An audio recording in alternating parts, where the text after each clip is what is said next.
Hello. Welcome to this video. This video is a video called Trans and Conservative Women. So let's watch this one. Yeah.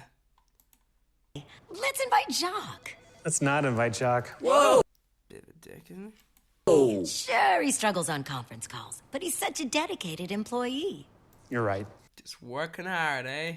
Hey, Jacques. Come join us. Yeah. Oh, there's a wind of some kind. This might take a while. Yeah. Well. Oh, jingle bell. I'm redefining what blackness is to fit what I view it as, right? Would you consider that appropriation? I consider.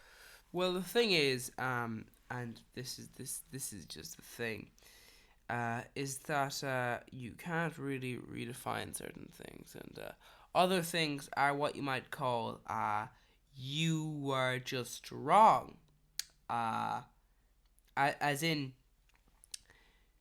you are beginning to almost sound as if you are you're going to literally define away some people who you don't want to define away simply because you want to focus in on your definition.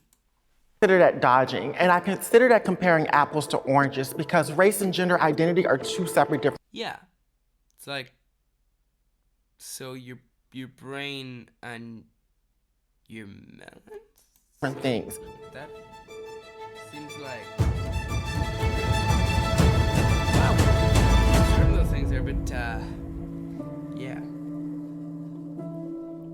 Step forward if you agree. The transgender movement is indoctrinating our youth. Okay, anyone who says that sounds like a Nazi. Like, just like, yeah.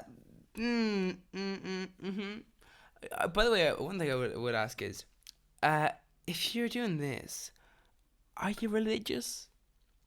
If so, do you, and you have children, do you encourage them to go with your religion, or just like, do you talk about religion at all? Cause that seems like it's a bit of a thing there. It's just funny when, like, you know, you've got like a religious transphobes, and it's just like, they're indoctrinating the youth. It's like, yes, and you're not doing that at all, cause yeah. Although, as I say, I wouldn't make the argument though, because that kind of argument of like, We are oh, well, seeing, especially on social media, on TikTok, you're seeing okay, we'll go. I wouldn't make the argument because it's not really an argument of like, oh no, you, like, oh, yes, you are indoctrinating you, but you're basically arguing, I am, but so are you. It's like, but that's not an argument. Anyway, side thing. But anyway, just wanted to make that clear. we are seeing, especially on social media, on TikTok, you're seeing a lot of people in this community really just targeting children. Well, first of all, tell your child to delete TikTok then, you know. Like, just in general, it's not a great app. Just tell them to, maybe I've released this video and like TikTok has already like been banned or something. It may be, but who knows. But the point is, just in this moment, TikTok has yet to be banned. Just tell your child not to use TikTok at all then. It's just a bad app in general, whether you're a transphobe, a homophobe, or anything like that. It's just a bad app in general. Anyway, yeah, I don't really think. Yeah, that just seems like, you know, I'm not targeting children here, am I? You know? And you're seeing drag shows, even in conservative states like Drag shows, yes. How? Yeah. Do you know some of the shows that are not drag shows? They are extremely like, it's just like, yeah, drag shows an issue, not the other shows that are extremely sexualized and children go to them. Yeah.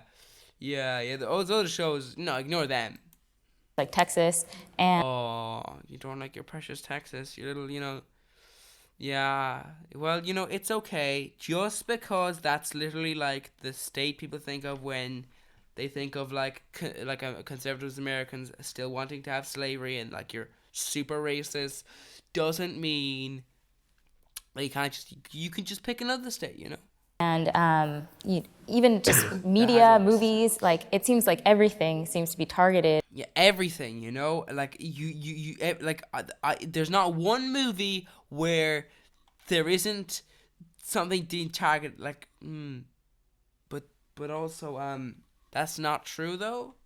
At these kids. That just seems like you have very particular choices in content. You have drag story hour Yeah, for what does so and kids, and it's just really, I think, predatory in a way. And yeah, it's predatory. Wait, no, what's that? Oh, yeah, those are stories.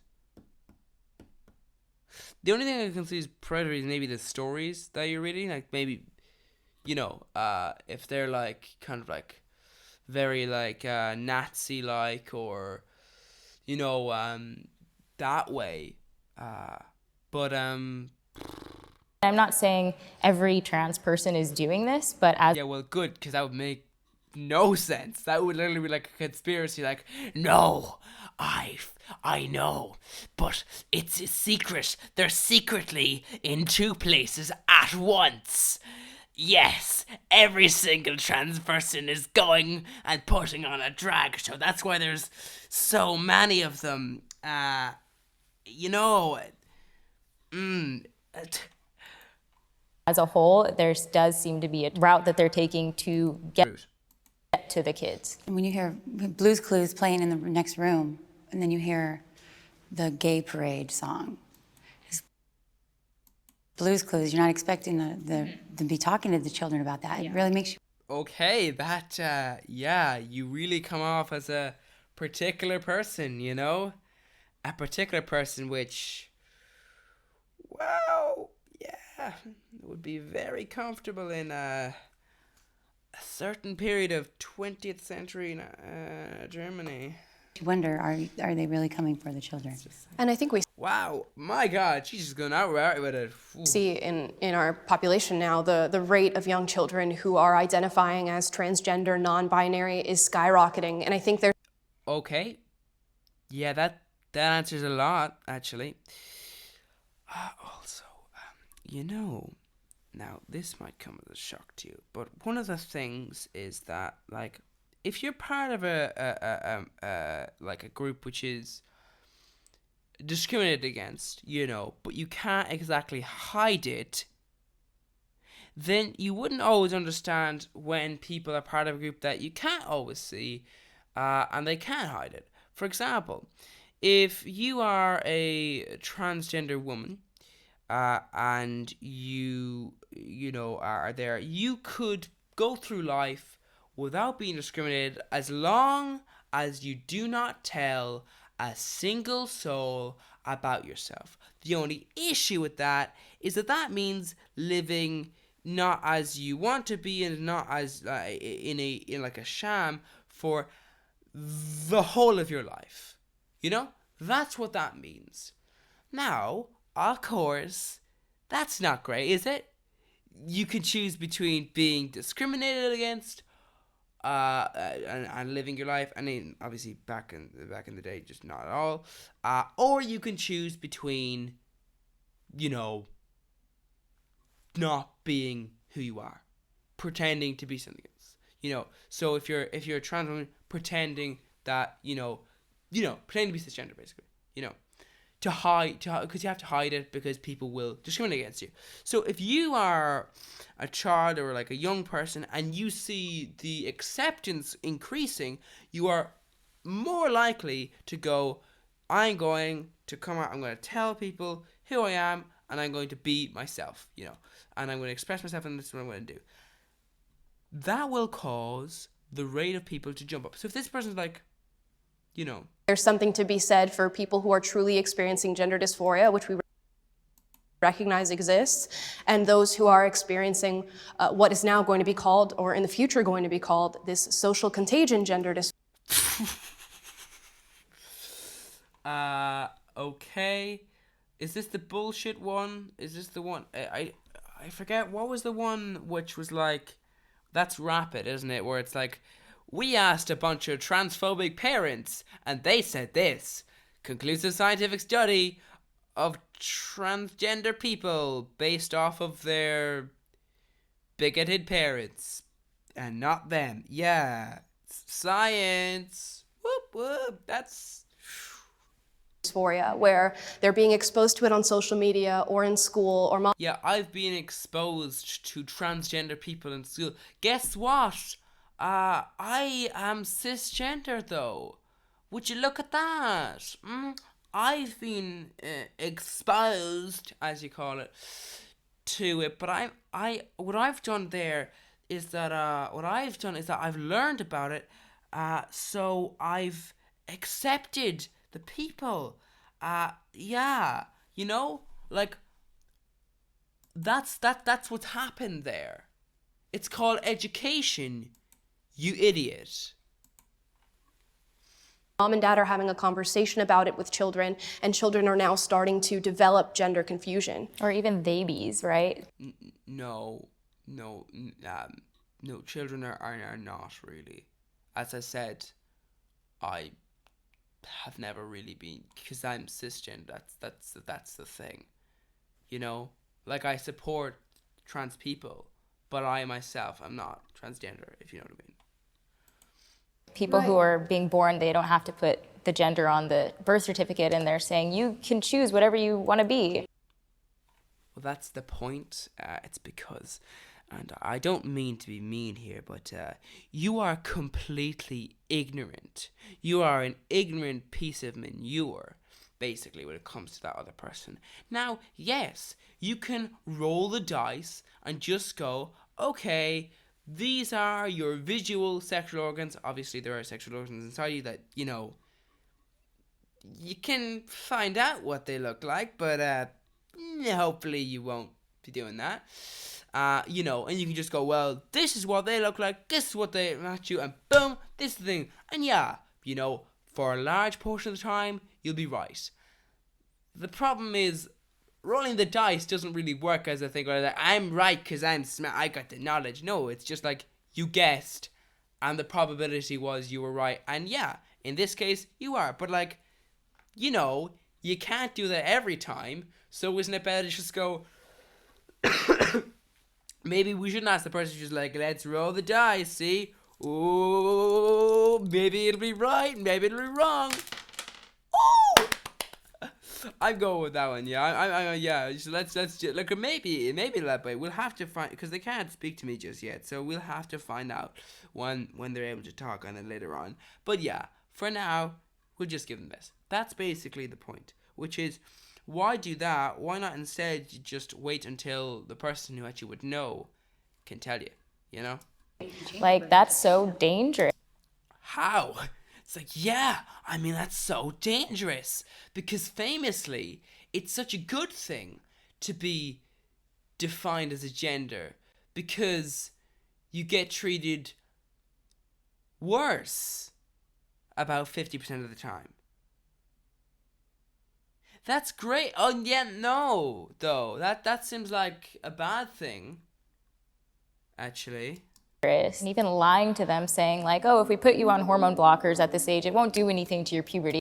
That's not, I hate to break it to you, I think you, okay, the problem is that when you start saying that you're lying, it's like, well, I mean, but maybe actually be a bit informed about these things, 'cause these are like kind of scientific things. So saying lying to, well, they're not lying though. It won't affect you long term. But it won't though. And it's just a straight up lie. But it's not though. And there's like an entire Reddit thread dedicated to people who yeah, a Reddit thread. So reliable. It's just like, yeah, there's a YouTube video on it. Like, that's so conclusive. And yeah, I mean, transition, talking about how much they hate their life now. I hate my life now. I haven't detransitioned.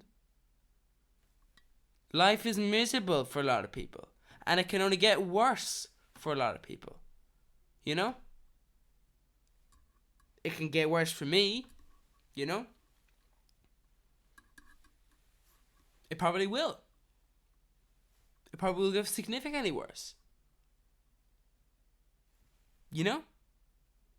Actually, the further up you go, the further you can fall. But anyway, the point I'm making is, for a lot of people, life is pretty bad.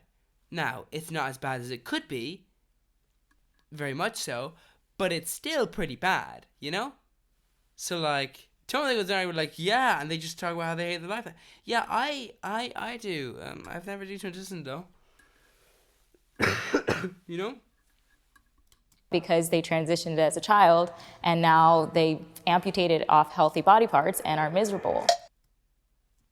Yeah, but as I said, life is miserable, so you don't know what's causing that All misery. right. Can the disagree a step forward? As I say, you know, it's concerning that every single one of the transphobes are like almost Nazi level transphobes. The fact that the trans movement has got people shook has me so excited. The trans movement is not indoctrinating our youth. Our youth are understanding who they are at a younger age. And from what I was hearing over here is a lot of what y'all were saying, I wonder would you say it to the parents? Because we need to really look at what the parents of trans youth really go through. Trans youth, instead of them enjoying their life, playing with their friends, they're up in legislation trying to fight for basic rights here. Yeah. And for your information, the fact that your government, this refers to English people, it refers to, you know, American people, refers to, obviously all American people, but, you know, the fact that your government is actually trying to go back on that, it's like, you know, it's attempting to push back the legislation to make it worse, for people, is, you know, a concerning thing. 1 in 5 transgender youth have tried to commit suicide. Why are we trying to police them? But you're bringing it only to the parents. The question was indoctrination in general. No, it wasn't though. It said indoctrinating the youth. That's Am I correct? No, you're wrong. But no, that's okay. That's okay. That's just memory. To be fair, you know, that's memory and everything. That's not your fault that you don't remember, but you are wrong. they're a part of that conversation. Someone said something about drag shows coming to schools or whatnot. The kids enjoyed it. The parents just had a problem with it. But that's their issue. It's only someone dressed in drag reading a story. Is that could have drag been not anybody. blackface for women? What? Well, it depends which. Kind of depends, isn't it? I see it as a What I'm saying is, it depends, like the women part, but also, no. caricature of womanhood. Inherently As sexual as well. Okay. Here's the problem. It's the same issue with like different things where you start calling them. It's just like there's an insight into your mind, and if you find a drag so sexual, it implies you want to fuck the person who's doing drag. So yeah, it's not intentionally sexual. So clearly, if you think it's sexual, it's either because you know you're bigoted, and that's just you know that's where your mind works, or else you find that you want to do. Like, I'm not saying, you know, I'm just saying, you know, it's not intended to be that way. So if you find it that way, it's concerning about you. Just saying. I have to agree with you guys. I do not like the drag queen social hours.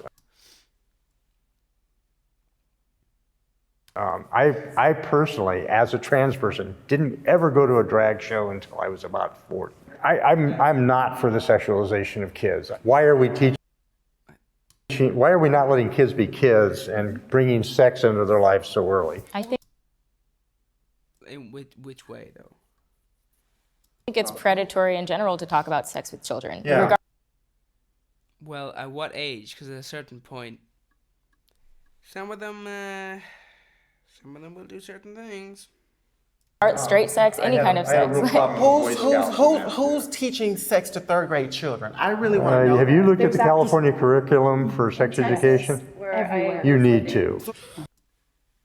Yeah, there's a reason why sex education is taught though to children. There is a fucking reason, buddy. There's a reason behind that.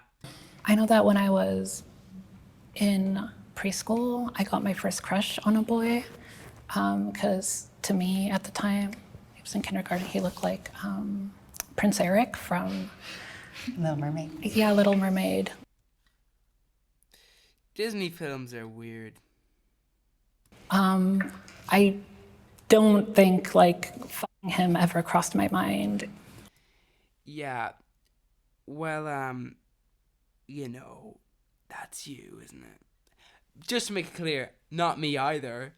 Just to make that clear, but other people. When I was 4, but obviously like it would have been good to know that like it's okay, like if you have these feelings for someone of the same sex. When we think of youth in general, they're having sex at a lot younger age, whether we like it or not. Let's just keep it 100% real. You don't think it's because of that? No, you fucking idiot. You know why that we know it's not because of that? We know it's not because of that because it's actually not true to say at a younger age. Because guess what? We had to introduce legislation in order to prevent that occurring. Because it was occurring even younger than it actually, even younger than it is officially now. And the point is, yeah, then lawmakers were like, well, maybe we should introduce legislation because, you know, it doesn't look too good, you know. And then they did. And that's sort of the point here. It's like, you know, maybe would you like to take a look at that legislation because it's kind of important, you know, that you understand that. Because I feel kind of concerned if your attitude to it is basically just, you just don't seem to understand it, to be honest.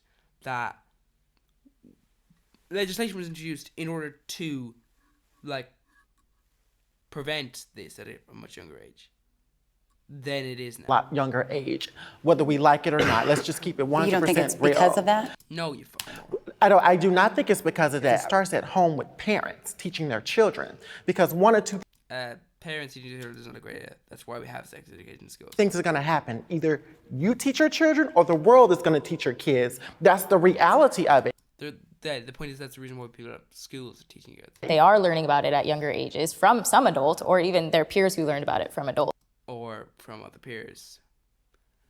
From other peers who engaged. That is, in definition, indoctrination. Well, no, actually, that I don't really get how that's indoctrination. I mean, like, that, like what? It's like you'll do this as adults, possibly, maybe not, but it's indoctrination to learn about it now. Is it though? As a mother and seeing what my children are So clearly, then you have done it. Then, so you're talking nonsense. going to have to be, Or else, unless you mean you were indoctrinated, which. introduced to at such a young age. Like, I didn't even know what a gay person was till I was like 12. Yeah, well, that makes you a fucking moron, doesn't it? And probably very homophobic society. That's not, sorry, when I say, I don't mean like that, I'm just saying the fact that you don't realize the reason behind that is homophobia and is like, you know. And so they're going to be having these really heavy adult conversations at a really young age just because of their exposure in that. The problem is, when did you first hear about a straight, like, heterosexual relationship? Like, adult, not related necessarily to sexual intercourse, but like just in general, a relationship. Oh wait, yeah, since the moment that you have memory of probably like if your parents were in a relationship, whether they were like your, whether they're like guardians or, whatever the case may be, then, and if they were, presumably, they were straight, if you only learned about one when you were 12, then you learned about it then. When you were, like, gonna say that maybe three, maybe two, 3, 4, that type of age. Just saying. You learned about a straight relationship then. That's kind of the point, isn't it? That is honestly just scary. Yeah, I mean, I remember when I was 4 years old, I learned about straight relationships, and oh yeah, it's very scary. It's very scary to learn about other people. Because You know, these things, like, it's just scary, like, you know, it just becomes so scary. That's the thing, isn't it? I don't want to have those conversations. That's why I will be homeschooling my kids. Okay, well, they'll get a pretty bad education, but I'm sure that they'll do fine in the world, though, because that's the way our world works. Because I do believe it is my responsibility to protect them and shield them from the outside world, which Well, that is how kids get infections, but is targeting children. The trans community and the trans movement is really shaking the course of what people think gender identity is supposed to be.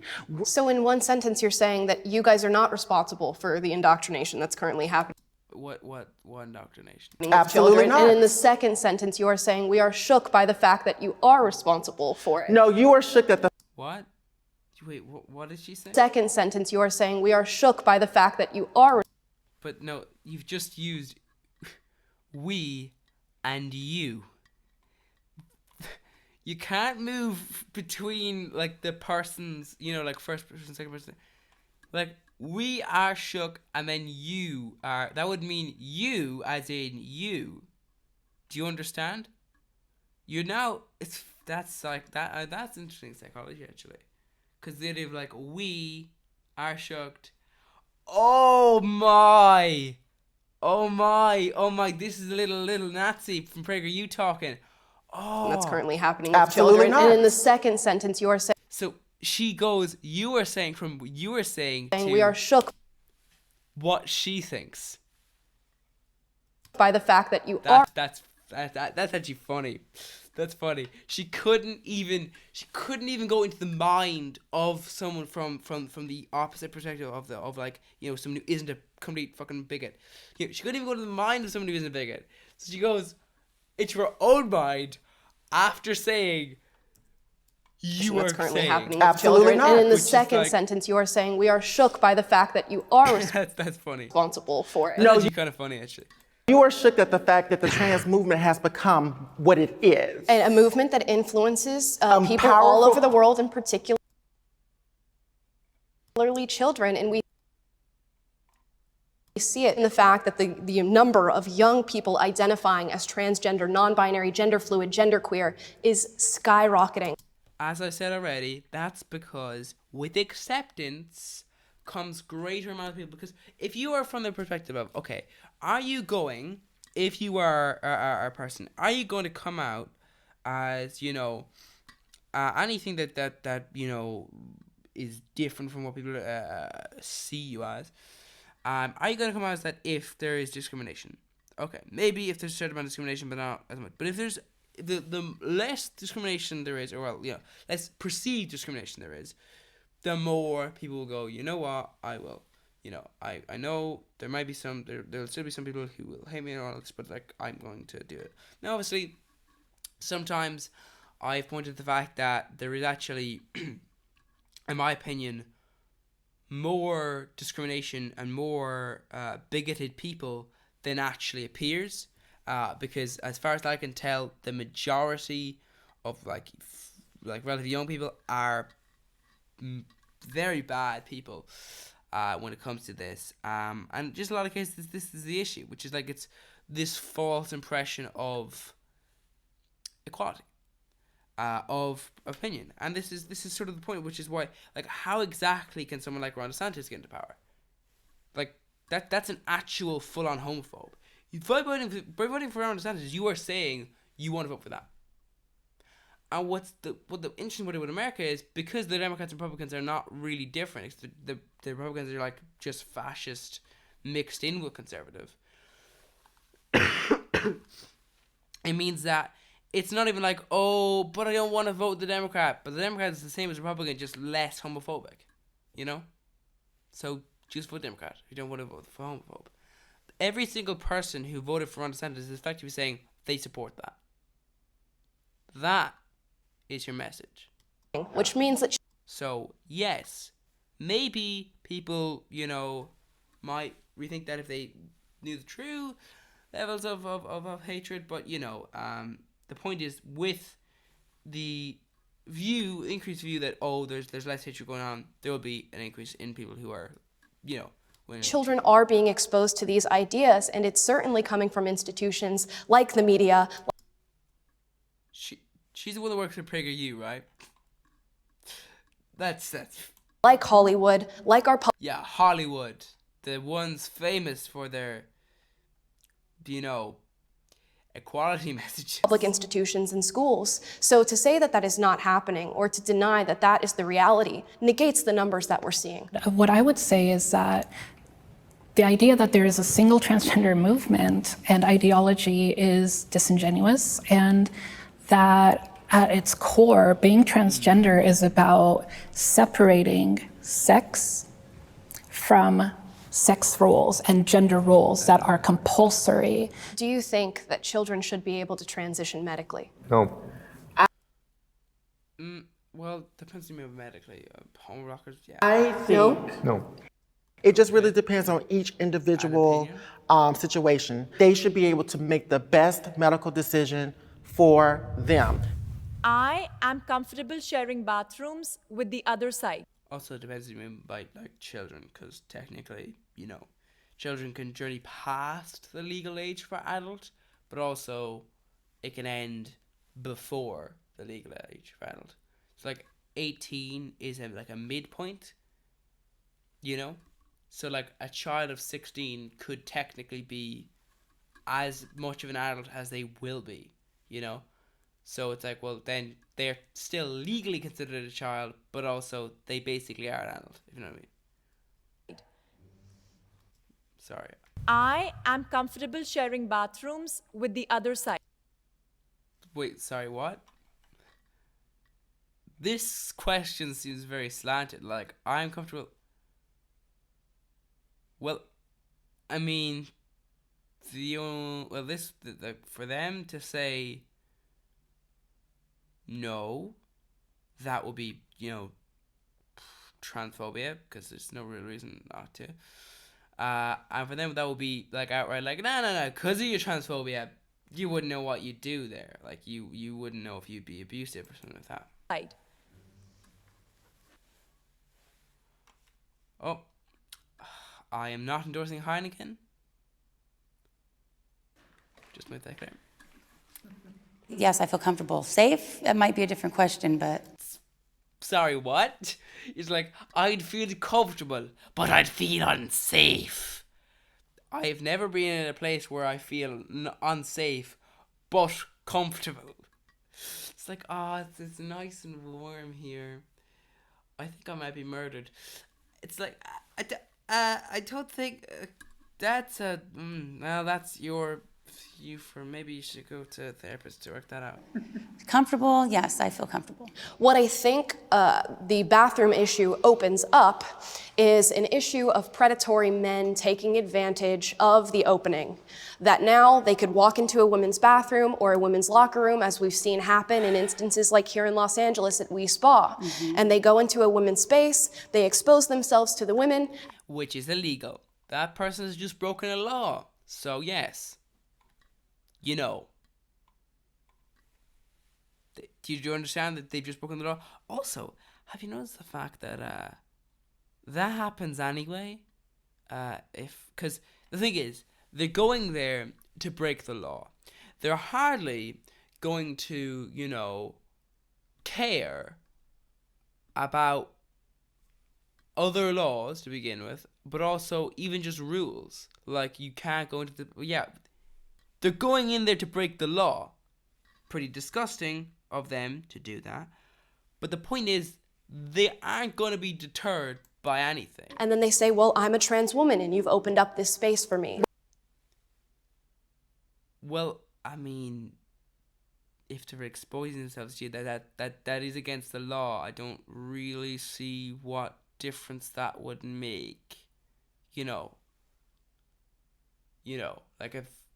If a woman exposes herself to you as well, that also breaks the law. There is a law against revealing yourself to other people, But we cannot blame trans people for that. And Nobody's blaming you. That's the problem. Jesus God Almighty, this person, seriously, They are like a Nazi, like, nobody's blaming you, we just need to remove you from existence, that's all. It'll be quick and painless.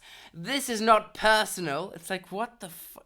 You are seriously gotta calm down with the nobody's blaming. Yeah, but you're arguing for, like, we can't give you this because of this thing, which doesn't really actually stop that thing, because that thing already breaks the law. So if it breaks the law, then I don't really see how you bring in another law about that person will stop them.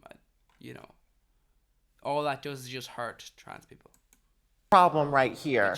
Because I think she knows full well. Again, when you walk into the bathroom, I'm not interested in knowing what you are, what you identify as. I'm trying to use the bathroom and leave out of there. What people have tried to say is that when trans women go into the bathrooms, they're being predatory, and that is not the case. That is something we do not blame on trans women. Although you were not saying that, when we talk about predatory behavior and when we talk about like the predatory cases, none of them have been trans women. So I just want to make sure. I know she's not strictly doing that, but because it does sound as if that's like, you know, she said that, I think it's very important that I bring that out on the table and discuss that. We have to have the conversation, and I'll open up the question. We know that if this legislation happens, if we move forward with this move, there are going to be men who take advantage of it. Now, once again, if those men are breaking the law, yeah, they're gonna be breaking the law. I don't really see how you being like, we can't give you rights because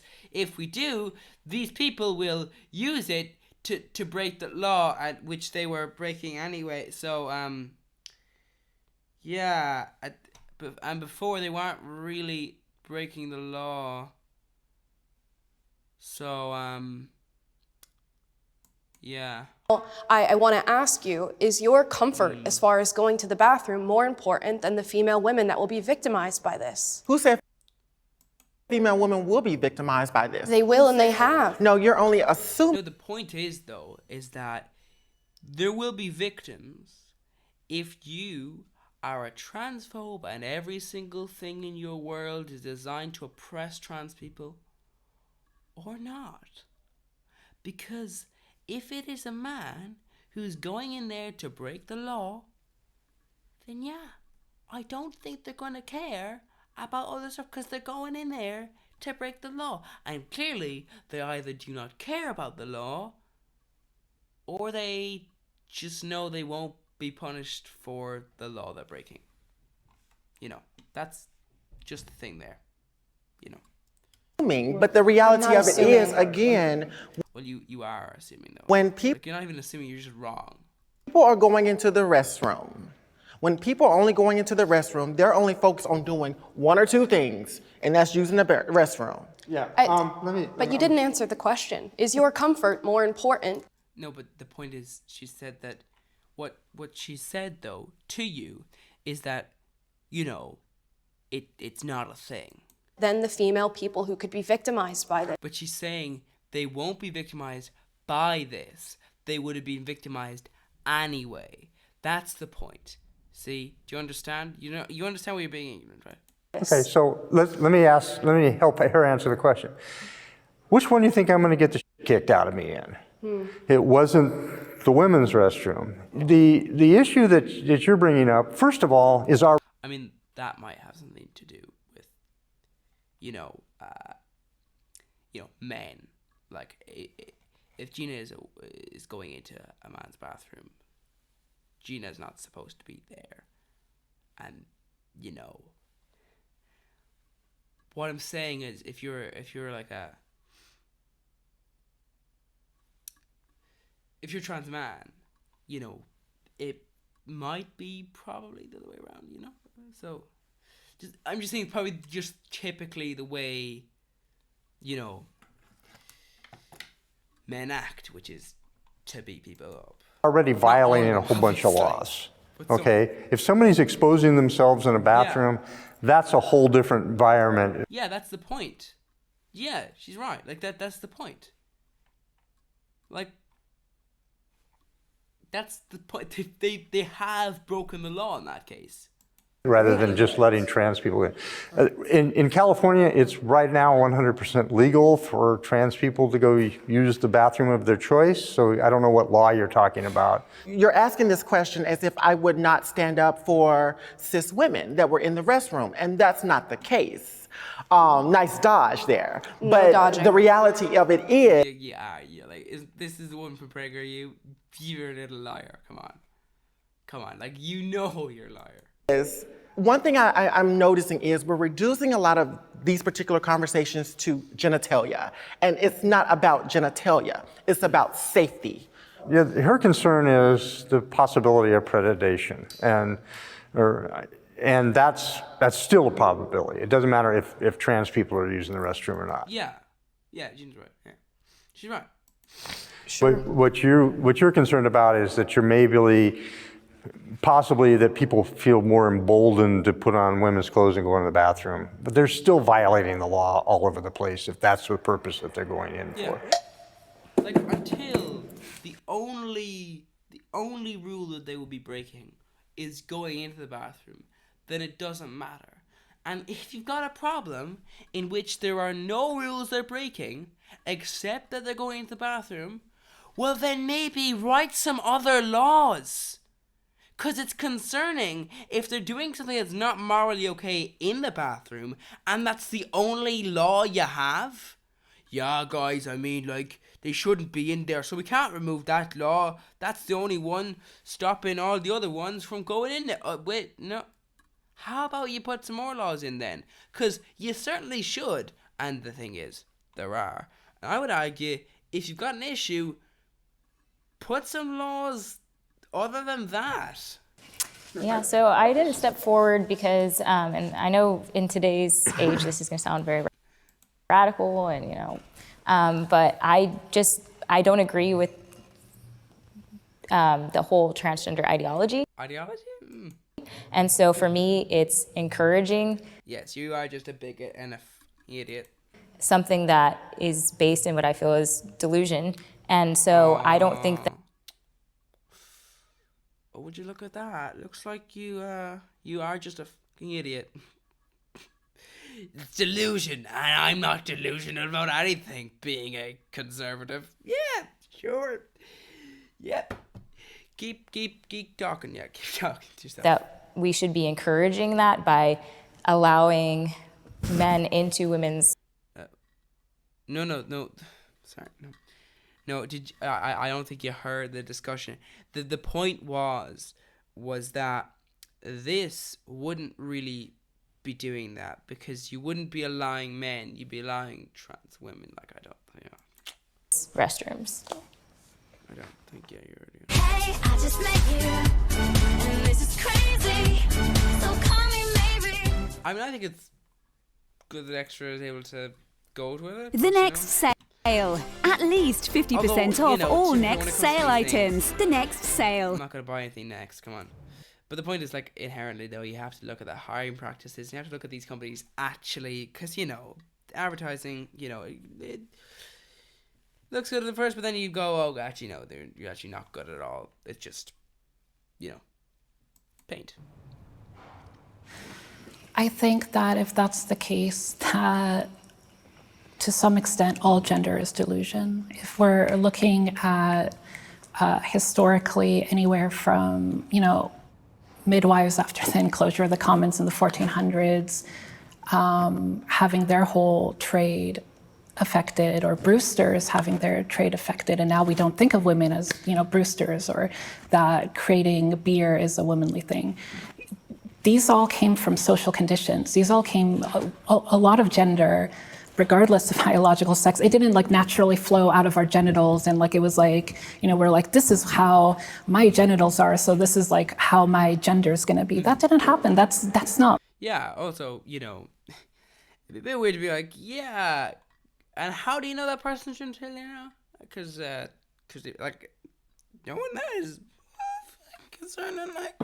Like a lot of people who are either transgender or who are LGBT in general. All my friends were girls. At first, I just remember there were a lot of things where I would kind of come up against people telling me that that's wrong, that whether it's something I like, something I want to do. It wasn't until kindergarten that like someone told me that I'm a boy, and I was like, oh, I don't feel comfortable going. What? Who just says that? Okay, maybe that's like, there's, I guess, there are instances where people would say that, but like that sounds weird. To any bathroom in this world, like in the current society we live in, and to make trans women the whipping girls of that, I think that's disingenuous, but I do think... I mean, to be fair, I think, like, to her, she is allowed to say that she doesn't feel comfortable because, like, yeah, I don't think I'd feel comfortable if I was trying to in the bathroom, and they knew, because I'd be just like, I don't know, like, I don't feel like, they're gonna, like... that we need a systemic change to make ourselves safer. I don't really know anyone who doesn't feel a little bit uncomfortable going to the bathroom. And trans people are not a delusion. Let's make it very clear. We're here. We've been here for ages. We've been here since the beginning of time. Well, we're in... Not quite that now.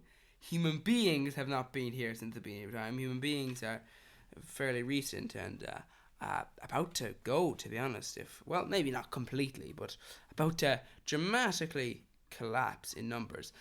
The point is basically, slight error there, but yeah. In your history books. Since human beings. And I think it's very disingenuous to say... If one of these transphobes comes along and goes, from the beginning of time, jeez, I'm gonna scream. Say that a whole identity is a delusion. I believe that you feel... Yeah, but you see, the thing is...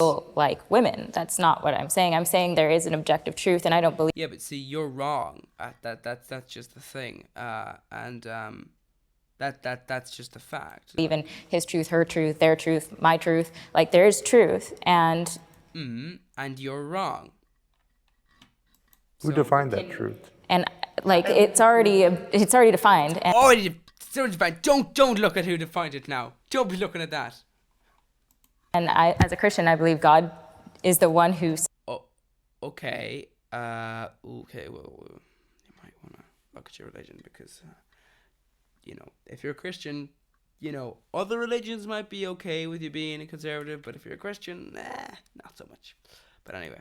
Set truth. But who defined that? Is the truth. Can you tell me who defined that? God. Living in the Bible. Oh, but like, just when? Bible Belt with religion taking center stage. Like, that's not an argument. It was God. Through what? As God? What? It seems like it doesn't really work. It's hard for a lot of trans and non-binary folks like myself to really be able to express who they are. I had to really take on my gender dysphoria in private. I couldn't talk to my mom about it. I couldn't talk to my dad, my siblings, because ultimately, I felt like it wasn't going to lead to anything because there wasn't a lot of education in the cis community like there is in the trans and non-binary community. We're talking about a book that was written by man with his own bias. Who created chromosomes? Yeah, What? That was written by man with his own bias. Who created? Okay. This one is a complete idiot, but you like, at least this one can be like, it's religion. It's like, okay, I mean, that's not really an answer, but this is like actively false. It's like, who created chromosomes? Wait, what's that? Chromosomes don't always match your sex organs. What? Oh, looks like chromosomes are a bad argument. And this is why, transphobes who are like, aware of the science and try to get just as close as possible without being like, just like, will just kind of ignore chromosomes because they know that's a terrible argument because chromosomes don't actually always sit on the correct chromosomes. Yeah, I'm personally not religious, and I believe in science. Well, yeah. Well, you'll have to say to your one, the chromosome thing is actually kind of wrong, but you know, still, it's okay. You know, the chromosome thing is wrong, but you know, that's the thing. If you believe in science. Also, wait, you're not religious? His own bias. Like Prager, you were just like, no, I can't have you on anymore. Then, good God, no. Wait, maybe is this one? I'm sorry. I maybe it's from Prager. Chromosomes. Yeah, I'm personally not religious, and I believe in science. Yeah, well, that's the point. Is you're an idiot then, because you clearly don't even read science. When we talk about chromosomes, it goes back to the conversation we were talking about earlier about being intersex. So we're not talking about intersex. We're talking about people. Chromosomes, though, are not the same. You know, there are people whose chromosomes don't match the typical chromosome setup when it comes to their sexual organs. So, like, don't be an idiot, you know? Who were born... what? People who were born as a male and they tried to transition. The whole fact that they're trying to transition into a female in the first place shows that they aren't actually that, or else there would be no... What are you talking about? No, fucking moron. Jesus Christ. Almighty, like this is like basic stuff. This is basic, like how can you? What's weird is these are like public transphobes, like as in, you know, they are not just people who are, you know, not, oh, I don't really know, and then you question about it, and then you discover, oh yeah, they are transphobes, but they don't really realize it, you know. But this is somebody who actually actively thinks this, actively thinks about this. And they haven't even bothered to do basic stuff. Like, come on. Need to transition, right? So you say, okay, I feel like a woman. What is that? What does that feel like? Yeah, how does it? And how do you know? I'm not saying I feel like a woman. I am a woman. So then why did you transition? Why can't you just present as a man but be a woman? Why can't you then? You know? Why can't you? Like, what kind of argument is that? Like, yeah, why can't you just present,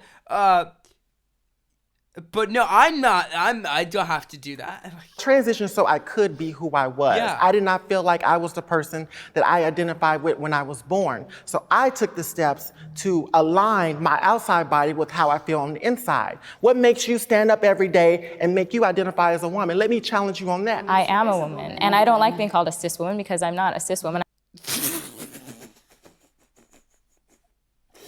I'm sorry. Oh, sorry. No, you're a cis woman.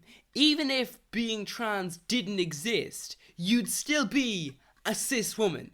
It wouldn't make a difference whether you think that that's not real or it is real or whatever. It doesn't matter because you are cis, because that's how like, you know, we've structured language. Now, if you want to say, let's not have language structured that way, that's fine. We can restructure language. But cis refers to a lot of different things, and that's the point. If, you know, being transgender didn't exist, you would still be a cis woman, though. You know? That's the thing. You know? That would be the thing. It doesn't make it, like, I don't, like, what's this?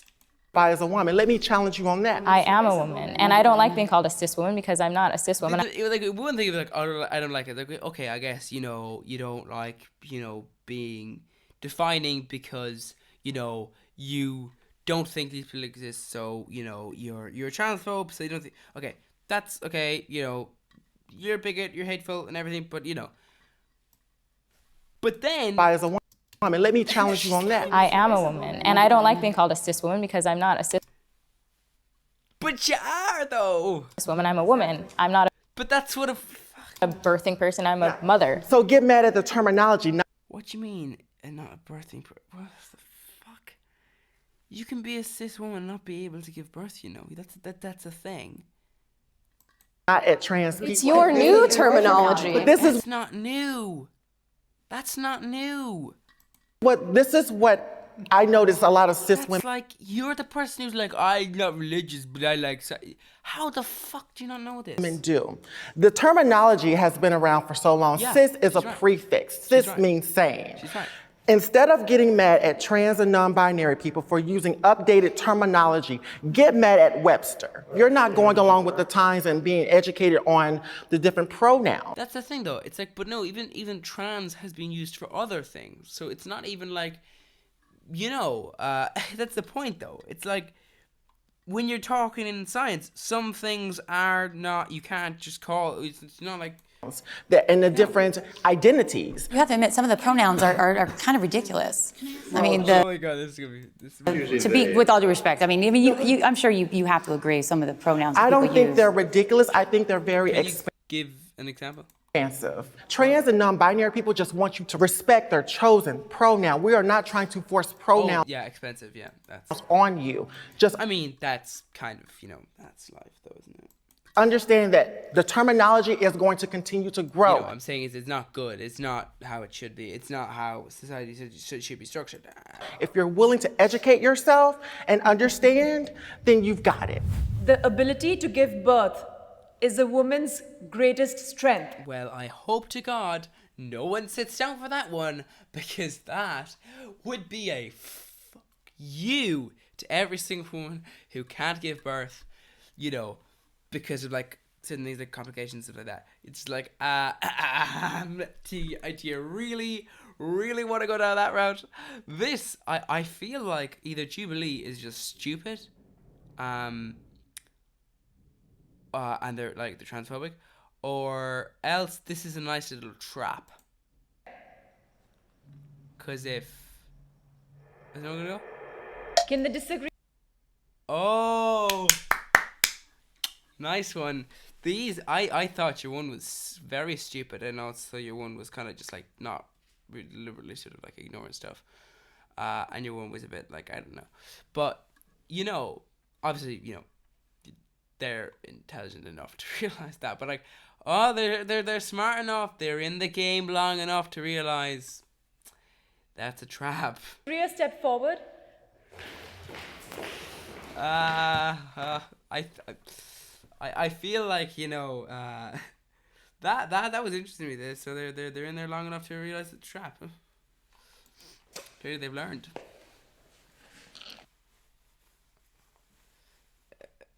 Yeah, not a great sign. How they came with just like, people are so addicted to our product that we can literally be like, don't drink it, and they'll still do it.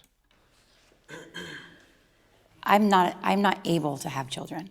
So I'm still strong. I'm funny. I'm physically strong. Did you just say fun? Okay, well. I'm smart and I have a lot of strength. Well, once again, I don't believe that having a baby is the greatest strength. Yeah, I would agree. Because not all of us can. I cannot have kids due to medical issues from a medical procedure that I had when I was younger. Yeah, and that's the thing. I was thinking maybe some of them will step out, and then you can literally just hit them with, well, yeah, that's clearly BS. But yeah. And it's a hard subject to talk about. It's doesn't mean I'm any less of a woman. Yeah. But can we get another question? I'm sorry. Yeah, that's. I'm sorry. One of the things that I regret was the fact that I would never be able to do that, but I was honored in the ability to participate it from the other side. Women are amazing. They don't just deal with that, so. While giving birth is not a woman's greatest strength, I do think that only biological women are capable of going through that. Nice little like, ooh, only, but also not always capable, like.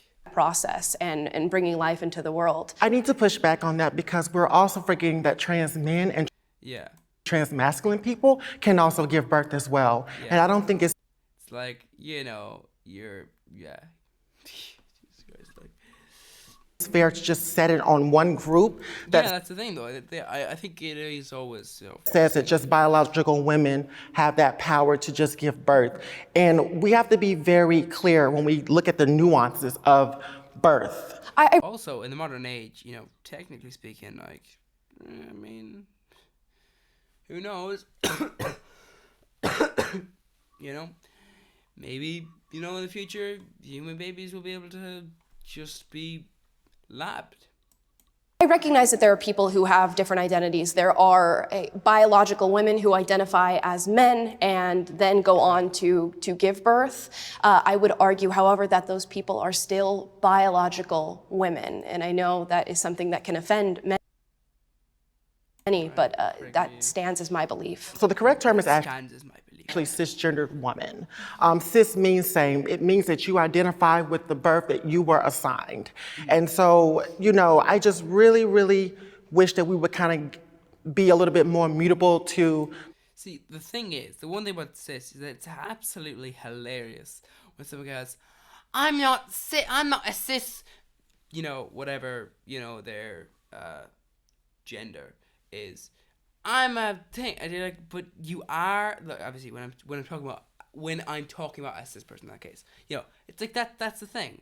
It's like, but It's a very bad argument. Like, oh no, I don't believe I'm against you, but also I'm against being cis as well. So you're just showing your ignorance. Then you're just showing that you are an ignorant person. And that pretty much your opinion on any of that, and it just doesn't really work, because it's like, but you can't really have an opinion on, you know, when people are being trans when you can't even accept being cis, you know?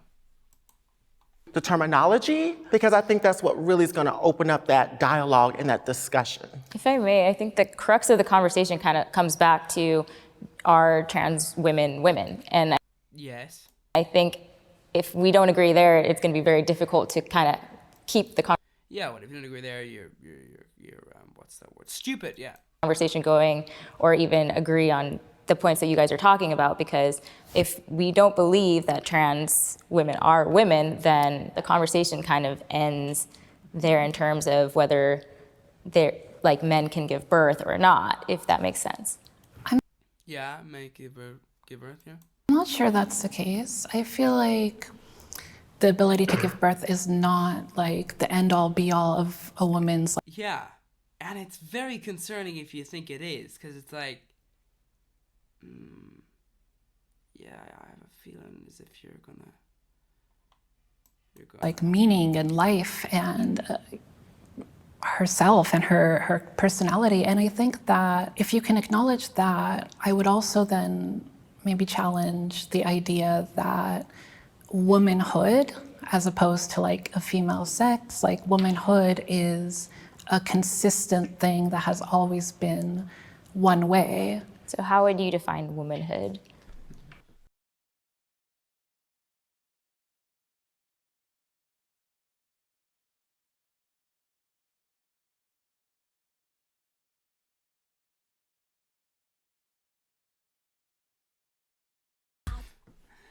You sound like Matt Walsh.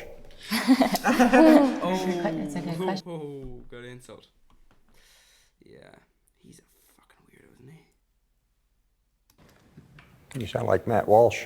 It's a good question. Womanhood, to me, I mean, right back at you is kind of important for this one. is about standing in integrity. It is about being confident in who you are.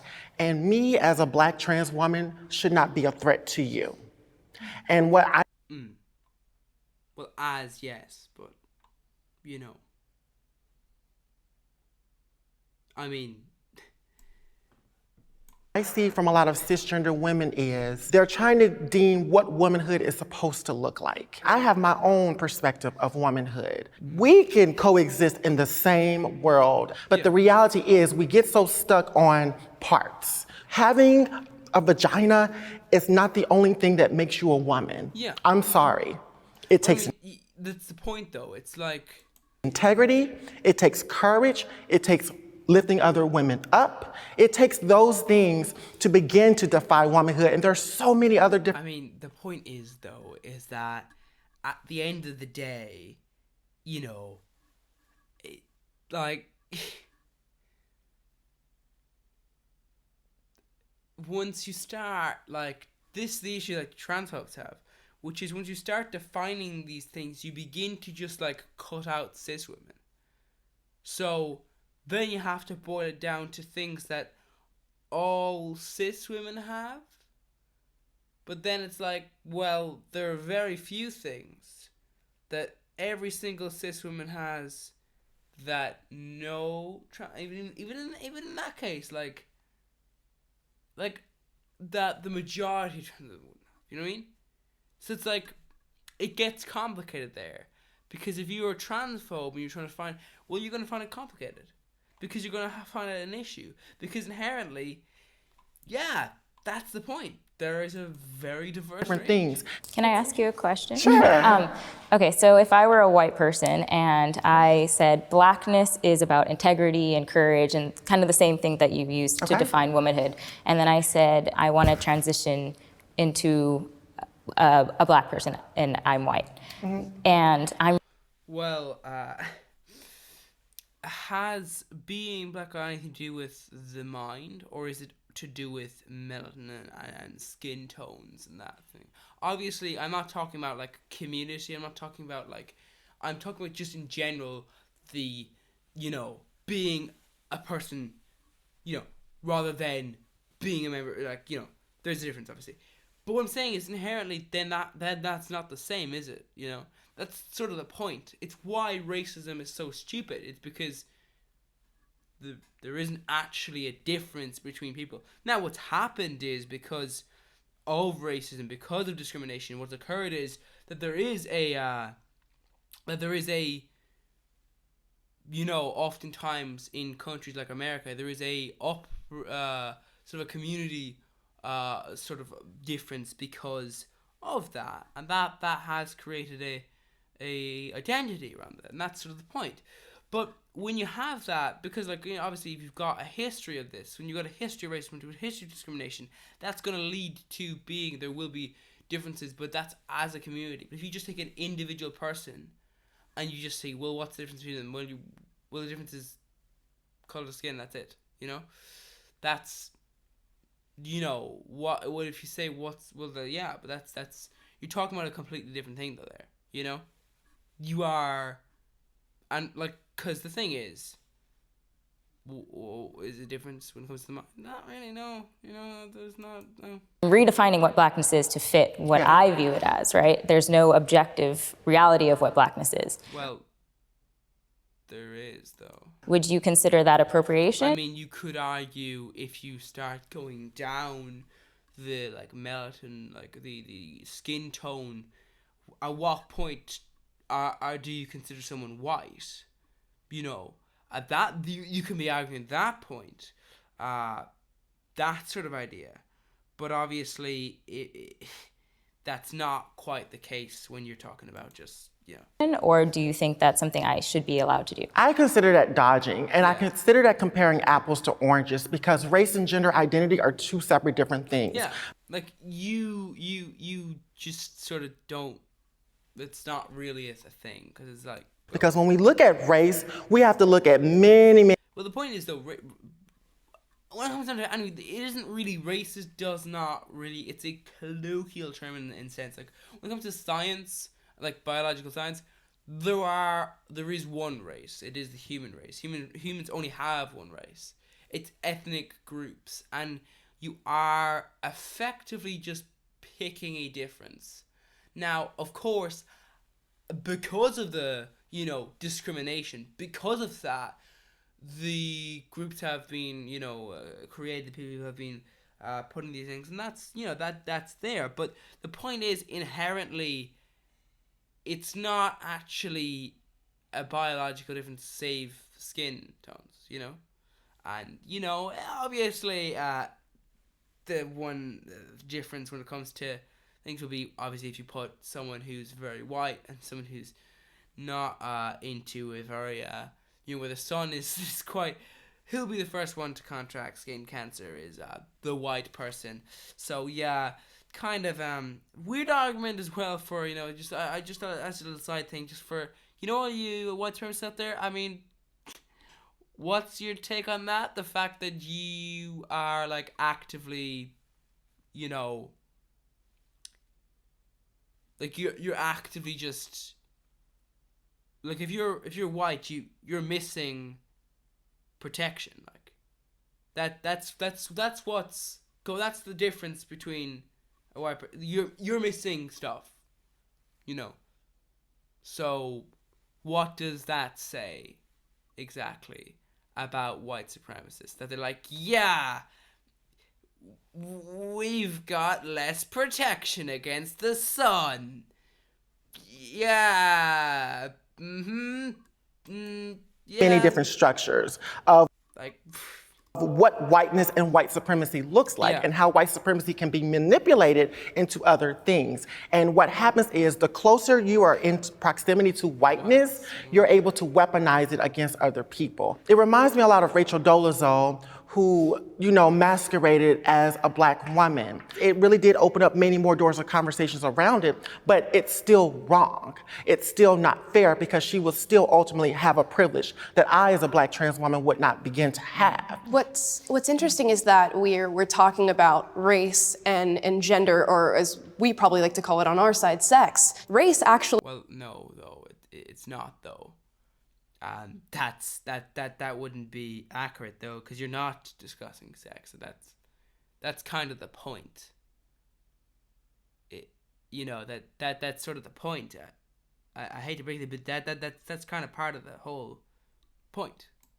Has a more understandable structure for people being transracial. Race does actually exist on a spectrum. I'm biracial. Many perceive Yeah, kind of, yeah.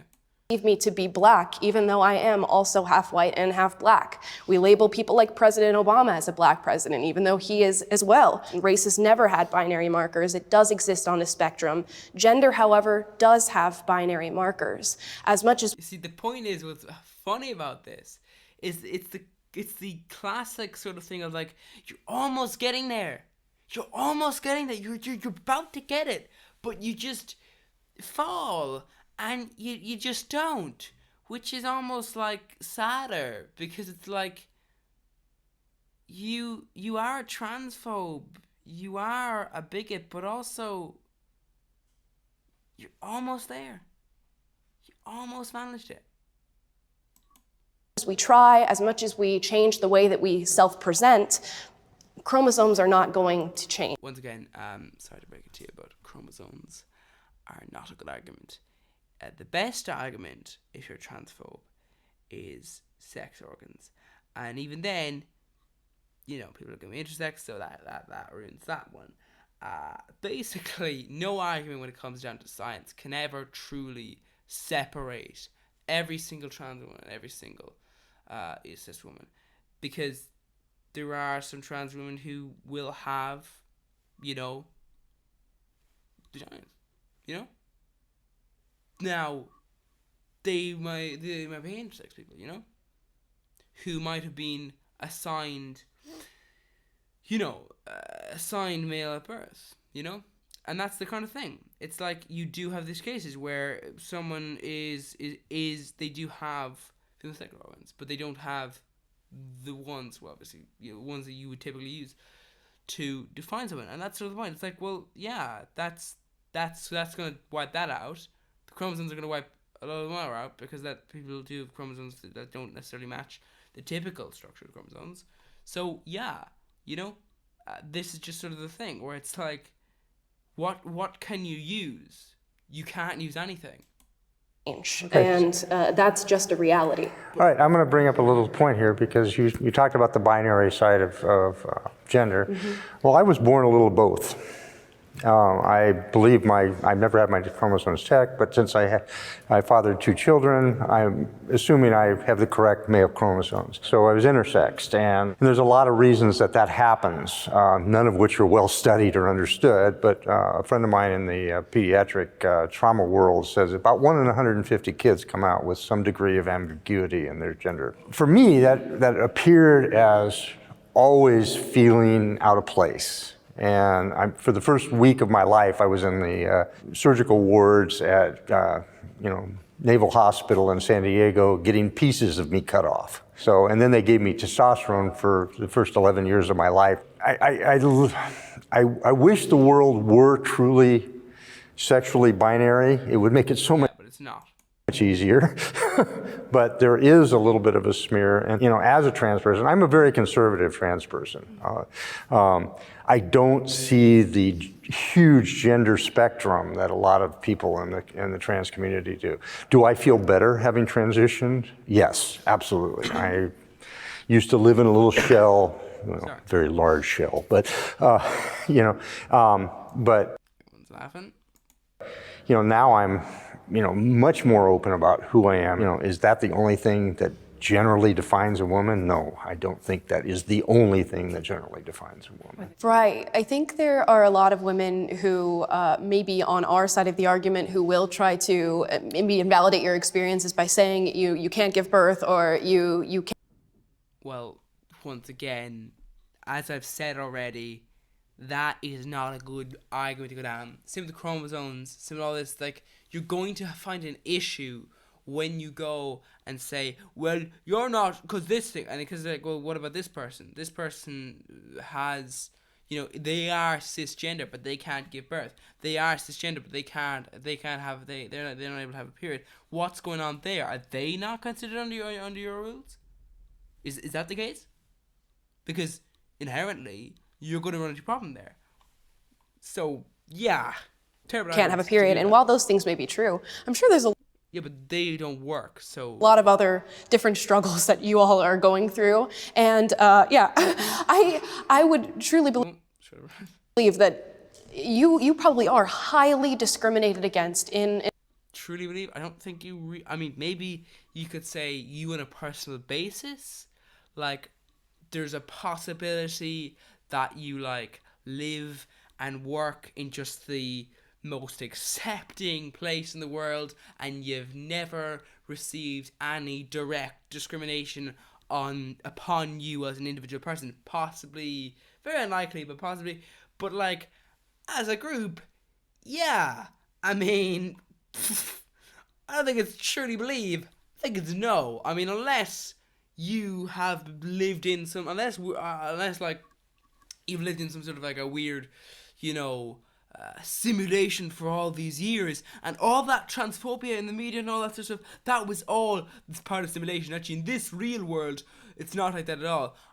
Yeah, I think you can say for definite that a trans person has, faced a lot of discrimination. Would truly believe that you probably are highly more than probably, definitely, and highly discriminated against in our society, yes. And it is hard to be you. It is hard to go sounds a bit like a racist, you know, would say to someone who isn't white, to be honest. Through the things that you go through and have to deal with some of the responses that you get from people, and or, you know, particular men to women, you know, some of them even call themselves feminists, which you know, it's not a struggle that I would wish on myself at all. Not a struggle I wish on my worst enemy. Trans women should be allowed to compete in women's sports. Answer that? Yeah. Okay, they're not agreeing with that. I do think that trans women have every right to compete in women's sports. Why don't they agree with that? That's weird. When trans women are on hormones, the hormones break their body down. Having gender-affirming surgery breaks down the body. And so I think we really need to be educated before we... Also, like, you know, like, this idea that men, like, you know, are typical, like cis men are you know, faster or stronger than women. It's about averages, not about every man. Like, every man is not stronger than every woman. That would make very little sense. It would require, you know, way more different biology. It would require a different cardiac structure, a different way to pump blood around the body. It requires so much to ensure that every single person. So yeah, just remember this, like, Jump to a conclusion that trans women are stronger than cis women in sports. because that's the thing, they're not. Like, I remember, you know, this, by the way, works for children too. I remember when I was, you know, you used to have like races, like, you know, running races, and so you used to have a race, and yes, it was a case that, yeah, a lot of the men, or you know, obviously at points of the boys, were faster, but there was also a chunk of boys who weren't faster, you know, who were slower, you know. So when you actually looked at it, you actually saw that, yes, but also when you look at it, it's like, okay, yeah, but that's averages. But it's not one person running against one person. It's a race. So you've got all difference. Also, you know, unless, like, the probability of the strongest, the fastest person being trans anyway is, like, very small, so that even if they compete in the sport, the likelihood of them losing anyway is fairly likely, you know, just by probability. Hi, everybody. I find it interesting that you assume the people who disagree with you are uneducated. No, she knows. And I will speak out against that. Oh, I'm sorry. Conservative? Clearly, well, it's one of two things. It's uneducated or uncaring. I think the research shows that trans women do happen to have a biological advantage against biological women. Even though What's that? Where's that study from? Oh.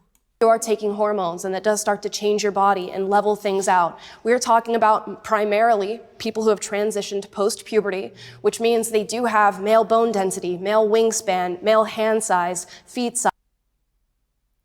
Hand size? Okay, that's not sure how that's exactly relevant to every sport. Like, no.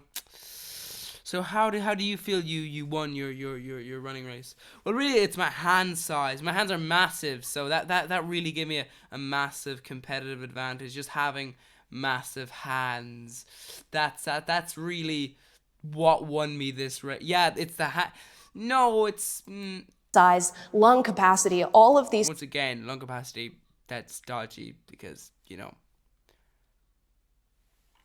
literally have a smaller torso and you can't really. Things are going against women, biological women, when trans women start to enter their spaces, their. Well, that's not fucking fair. Sorry. What happens if you have a race and one woman's, like, torso is massively bigger than the rest? Do you say you're not allowed? Oh, no. It's not, like, it's because of your torso. You have a greater lung capacity than the rest of us do, so you can't compete. What's that going on there? The point is, inherently, that there are some women who will have a bigger lung capacity than others. And sometimes they'll fail to win because, you know, there are other factors involved. The point is, you cannot say, oh, because these are all things that occur between cis women as well, you know? You're just saying, oh, on average, the average trans woman has a bigger chest capacity than the average cis woman. But first of all, we're not even talking about averages here, because we're talking about a race. So either the only position that we, like, averages in, I guess, like, are like maybe sports days or like maybe charity fundraisers, where, what's that again? Oh yeah, it doesn't matter. It doesn't matter because nobody really cares except for maybe a few fringe people who do care quite a lot. And that's sort of the point.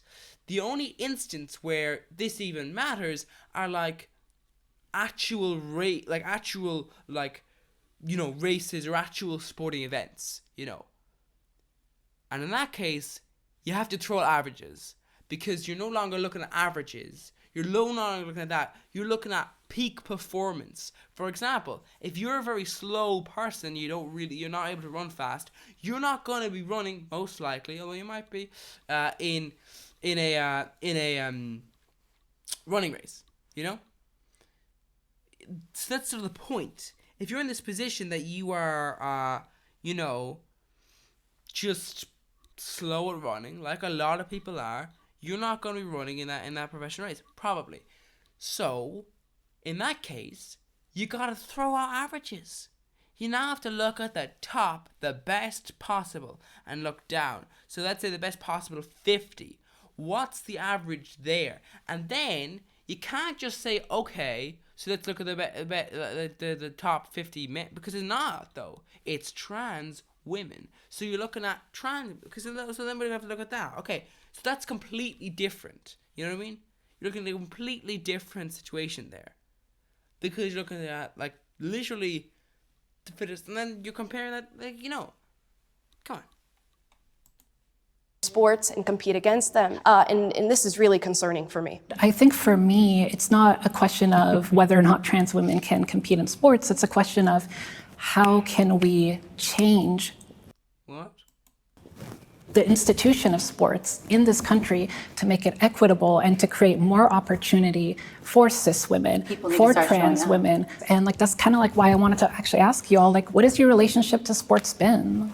I don't think you have to have a direct relationship to sports to realize that women are being... You feckin' do, though. You feckin' do. No, fuck off with that S-H-I-T. You don't really need to have a relationship with sports at all to understand the issue to the full extent, to that women be affected by this issue. Except you clearly do, though. I mean, not necessarily, but you do. Because you're wrong. That would indicate you just didn't bother looking. Affected by this issue, and I do reject the idea of equity. There is no way to come about an equality of outcome, which is what equity is saying. There's a reason that women's sports are less funded and less watched than men's sports. Yeah, patriarchy. It's because men seem to excel athletically. No. It's because of patriarchy. Fuck you. Don't fucking tell me that they accept. What are you talking about? No. Have you seen what people do when people are watching football, for example, or soccer? Are they watching the man run fast? Look, he run very fast. No, they're looking at the skill, because sure, the person running fast might make the game slightly, but who cares if they're running like 10% faster than the person who was doing the exact same thing in the women's game? No. The skill is the thing that people are going for, and the reason why they're not watching is because of patriarchy.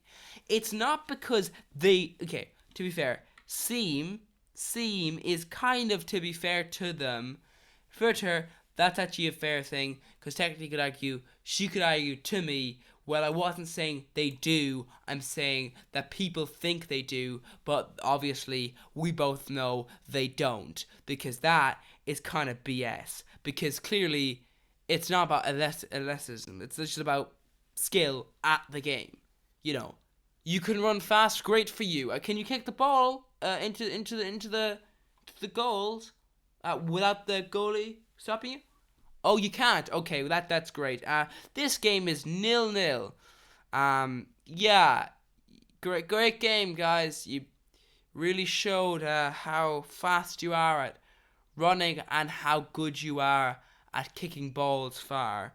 However, they also showed how they could stop them. So, good luck with your boring games where you just constantly score 0-0.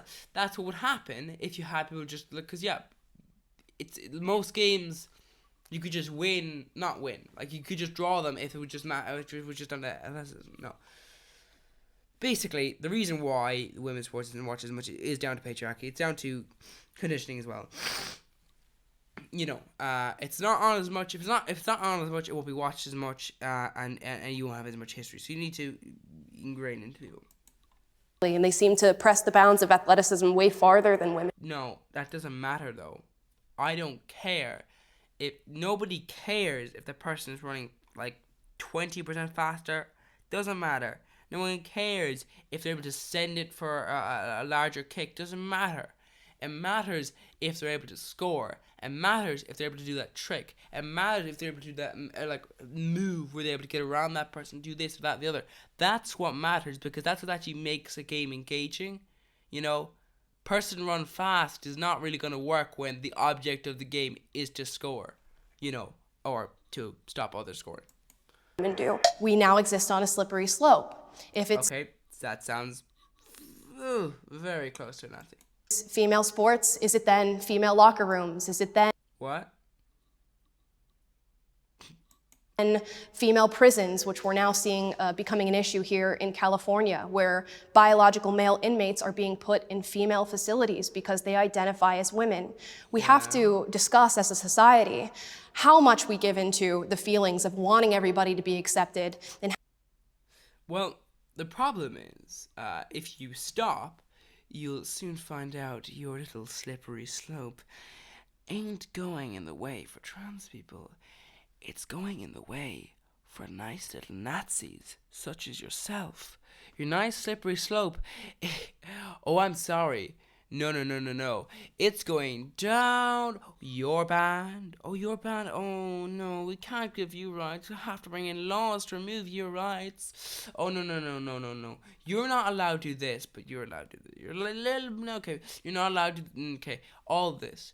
Do you know when America recently enough tried to, like, you know, codify like the gay marriage? There was a lot of angry people at that. You know why? Because they knew the Supreme Court was getting very ready to strike that down. Bye-bye. Now, that doesn't seem to me like we're journeying towards equality. That seems to me like we're going closer and closer to a Nazi state. And it's happening all around you. So that's your slippery slope for you. Just saying. Let's just be honest about this. How much we are willing to do that at the expense of Also, I would be aware if you are, like, especially, basically, now, it's even more than this, but white, rich, cis, straight men, and it's even more than that, because it could be, like, I should also include generally for Nazis it has disabilities as well. There's a lot of things where basically it is, you know, there's a few extra things that might come up, but that's mostly the only people who can feel safe, and then even they should be like, still maybe not so, because, you know, there were obviously the Nazis would have chopped you up even if you were that, because of other reasons, and that's the point. Inherently, it's like if you are part of if you aren't part of those, if you're not that person, or, you know, if you're helping people out who are part of other groups, or if there's the other stuff that might be included, then what's going to happen to you is that you're going to go to the chopper block too. So be aware when you're cheering on the people with the chopper block. They're coming for you. And yeah, you've got about 100 years. Let's see how long we all last, eh? Biological women. I use myself as an example. This is about how big I was in junior high school and early high school. I used to be able to walk up to a V8 engine block, pick it up off the floor, and set it on a table. And if I was in powerlifting or weightlifting, that amount of, that advantage was just unbelievable. I've been on hormones for 15 years. Did it weaken me? Absolutely. Did my bone density really hasn't changed, my muscular hasn't changed. And this is not a binary question. There's a lot of nuances involved. I just want to ask a question. For what you were saying, can you throw out some statistics? I don't think you need to have there's It's like, I don't think you really need like facts and figures. Facts don't care about your feet. What facts? Yeah, I mean, it's okay to say, well, I don't quite have them on me, but you can't go, I don't think you really need to have just. There's an abundance of research. I'm sure it's out there. That sounds like you just guessed, and like you honestly just like don't have that, and you're just guessing. Well, it has to be out there, which isn't really much of an argument because like there's scientific papers out there for eugenics. Little clue, that's bullshit. So you know, maybe don't make that argument. It's just a little thought there. An abundance of research. There's even trans activists who agree with exactly what I'm saying. And your hormones can change, right? And even she just spoke to the fact that her bone density did not change in going on hormones and changing these things. And we can see it in I think it's good that, you know, shouldn't misgender her. You know? Sports, as we're watching them. Leah Thomas is a great example. So if you can't throw out the statistics, we're not doing enough of the work. And let's also be clear, let's also... Okay. To be fair, you know, not the best argument to go, I disagree with that tone of voice, but like, you know, it's obviously hard to say, well, I don't actually have the statistics on me, but you know, that takes a long time to say, and you know, it's not as quick as say, I disagree, you know, obviously, but, you know, still the way you put it, it sounded like you were saying you just weren't bothered to get the research rather than, you know, that. So be clear, there are some cisgender women who produce high levels of testosterone as well. And so we really have to unpack it from all different sides here. Can you produce statistics about the bone density of biological men and how it changes upon being on hormones and whether or not it levels out to biological women? I actually cannot because... Can you produce statistics that it's not? I'm just saying we can play the statistic game all we like, but it's not really going to change anything, is it? The point I'm making, really, when it comes down to it, is that inherently, if you want to have an argument in which you're saying this, well, what about the instance where, you know, you have a trans woman who it drops to below average? What about that? You know? They're negatively impacted. They are worse off than the average woman, you know. And once again, as I said before, as I did already, I don't want to repeat myself anymore because it makes the videos boring. If you are talking about professional / just highly competitive, you know, like not for money or not for like fame or not for anything, but just like, you know, basically like a competition, you know, kind of level. Doesn't mean there's actually anything like involved in it. There's no money, there's no like anyone watching actually. But you know, there's still a competition. If you're involved in competitive sports, you're going to be in a position whereby you're not talking about averages. You're talking about like the highest end, which is not the same, you know? Like it's like, yes, you've got more bone density than the average woman, but you don't have more bone density than the person who did the worst in this race. So I don't really see where your argument is there. You know, it's like it's more than the average, but so is that person's who's won. If that person won a race, like, it's not like every single woman has the same bone density, same lung capacity, same all this. No, you know? That's fucking crazy. When I would think of those statistics, I would think it was BS, to be quite honest with you, because yeah, to be honest, I'd have to say, you know, with a lot of studies like that, you know, because it's always the issue when it comes to like transphobia. Like you can never really trust what comes out of like, it's like, we did a study on this, just ignore, because either is like Wakefield style, just fucking lie, really, and or, you know, well, I mean, you know, and then like just, or else the kind of thing of like, yeah, we did it on this part. How is that related to transgender people? It's not really related to them at all, but you know. Reality of it is we could talk about statistics and the She doesn't like that, by the way. research all day long, but it's about experience. We're going to be looking more at the experience because, again, when we look at cisgender women who produce high levels of testosterone and who have been kicked out of sports and been disqualified from teams based on something that they biologically cannot control, then what are we really talking about here? Well, we're talking about, I mean, data and that is overwhelming, and we're talking about what is also we're capable of seeing with our human eyes. I think it's very clear that if you I hate to break it to you, but you really cannot see bone density, lung capacity, you know, the spread of your legs or anything like that with your human eyes. Maybe the spread of your legs, possibly if you had a camera and you recorded someone running and then you were like, pause, and then you were like, okay, and then proportions. Maybe then, but also you're still measuring there. So, you know, you know what I mean? Like you're gonna have problems there.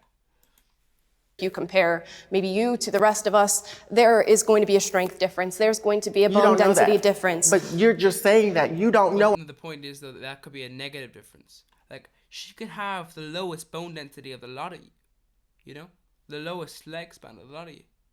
That's a possibility. She could have that. You know, I could have the lowest bone density of all 6 people. You know, all of them. But the point is that I also might not. Now, I probably wouldn't have the highest bone density, you know, just because, you know, of just probability. It's 6 against 1. But, you know, like, she might have the higher bone density than I would. And that's sort of the point, though. It's like, you know, I might have the lowest, though. And actually, that's probably, you know, and this is sort of the point. When you talk about someone, you have to think, well, you're not talking about that, if you know what I mean. Anyway, just like, come on. Until we physically do something, and just perceiving and assuming just because I look a certain way, that's not fair. Me and her we could look completely different or whatever, but she may be stronger than me. I agree, but she have much more agility and vitality than I do. Yeah. We don't know that until you actually do it. I'm saying that it has been studied. It's been done. And it's been done. We've seen it numerous times. But it's an assumption. Time and time again. But we're only going on assumption at this point. Because again... But once again, if a study is biased, you can't just go, oh, let's quote this study. Well, yeah, but this study is wrong, though. If I give you... I could look, right. If I did a study... Okay, let's do a mock study here. And obviously this is mock, so, you know, we're not actually doing a study here. So this isn't reliable. But let's say I do a study on, you know, the top trans women in sports. Top trans women in sports. And I look at the bone density. And then I compare it to the average woman's bone density and all this stuff. And I go, see, it's higher in half of them. Higher in 60%. Okay, so it's more than... But that's the average. You went with the highest... You went with people who are competing in these sports versus the average. The average woman is not competing in high-level sports, you know? They're just not. Also, because, you know, trans women are obviously, you know, significantly smaller numbers. If you just want to look at, like, trans women in sports and you're just, like, focusing on your area, for, you know, that's, first of all, not great to focus on one area because that kind of becomes a problem. But also, it means that what you're doing there is you're sort of like getting a very small sample, which isn't great. You know, you that's not great to really take a small number of people. It's not very scientific. But the point I'm making is inherently, in that case, that would not be an accurate scientific study. Now that would be a study you could quote and you could use the line where you could say, yeah, 60%, all this stuff, but that wouldn't be accurate. That would not be an accurate study for many reasons. But one of the main ones is that you would have used sporting people who take part in sports and just average, not average of sport, not the same, not the peers, not people on the same line, but just average in general. You also have to ask, is any of that necessary? As I said before, like, if it's like, oh, your hands are bigger on average, and what does that have to do with like half of the sports in existence? Like, It's not assumption when we see it. Maybe it's the news cycle that I watch, but I see it what do you mean see it though? a lot. I see it quite often where they're showing trans women beating. I mean,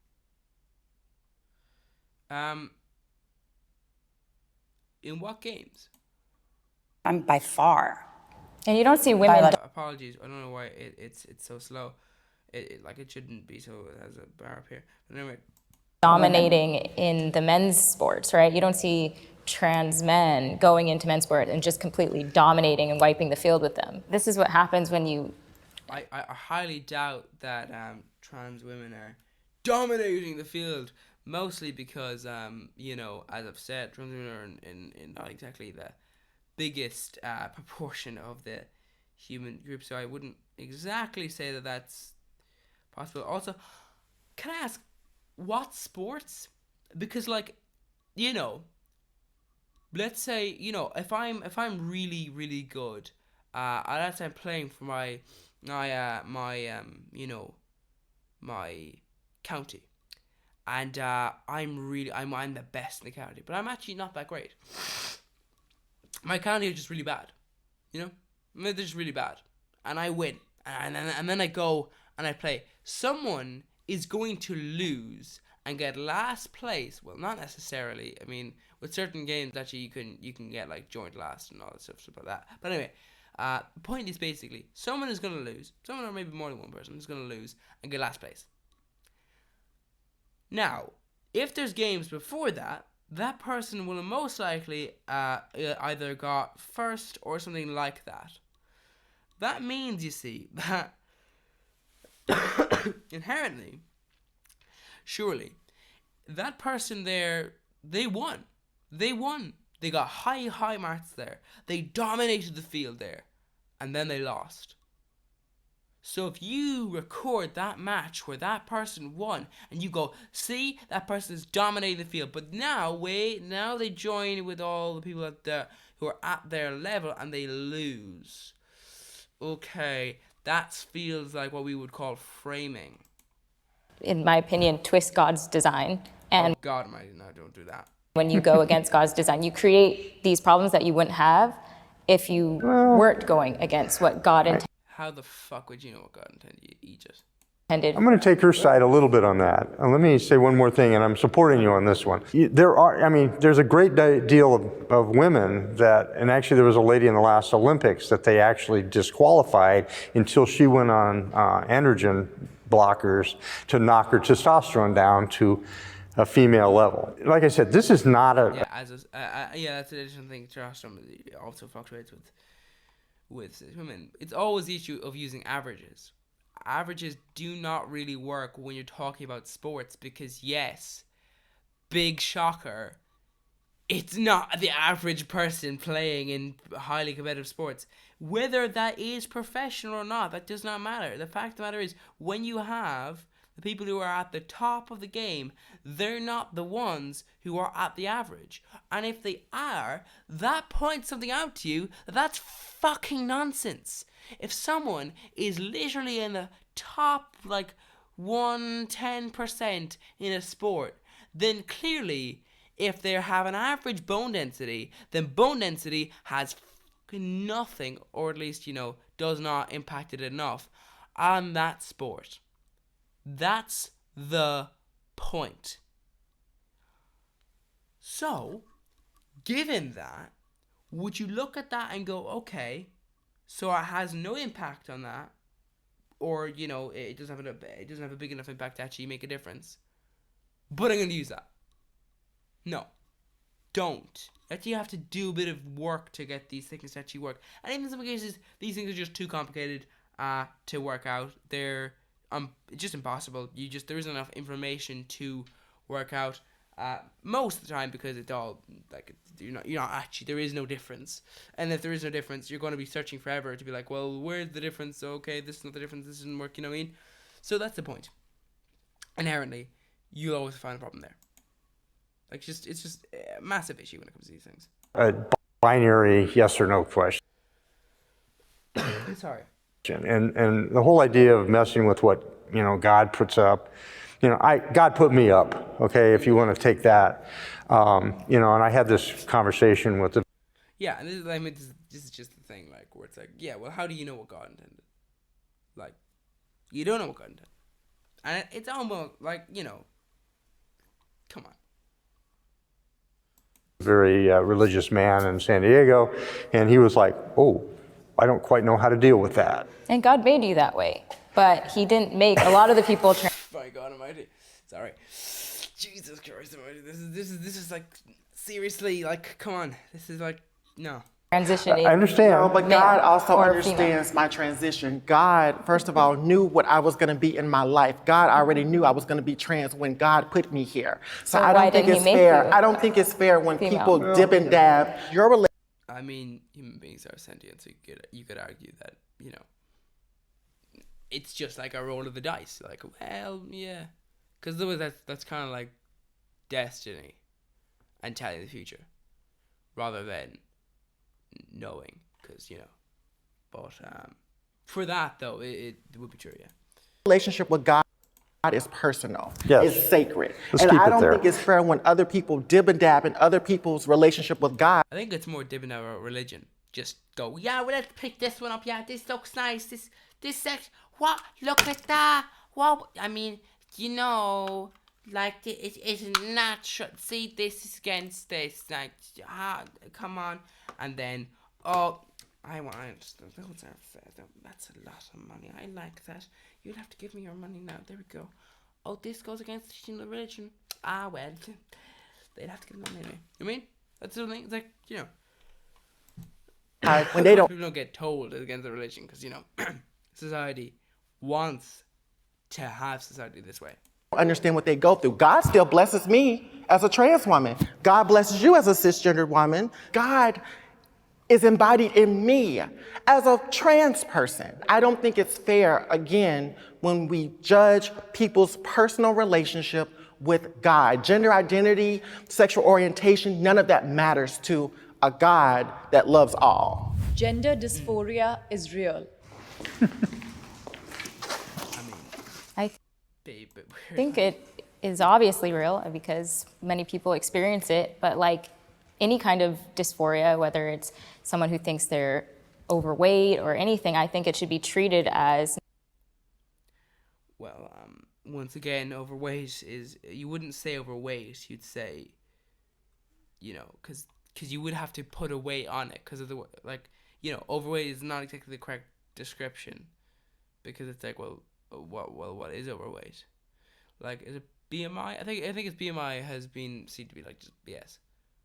Yeah, because it's just nonsense, So being overweight, well, how do you calculate if someone's overweight? Now, well, do you think the average person really knows? Like, knows? I mean, at all, if they're overweight?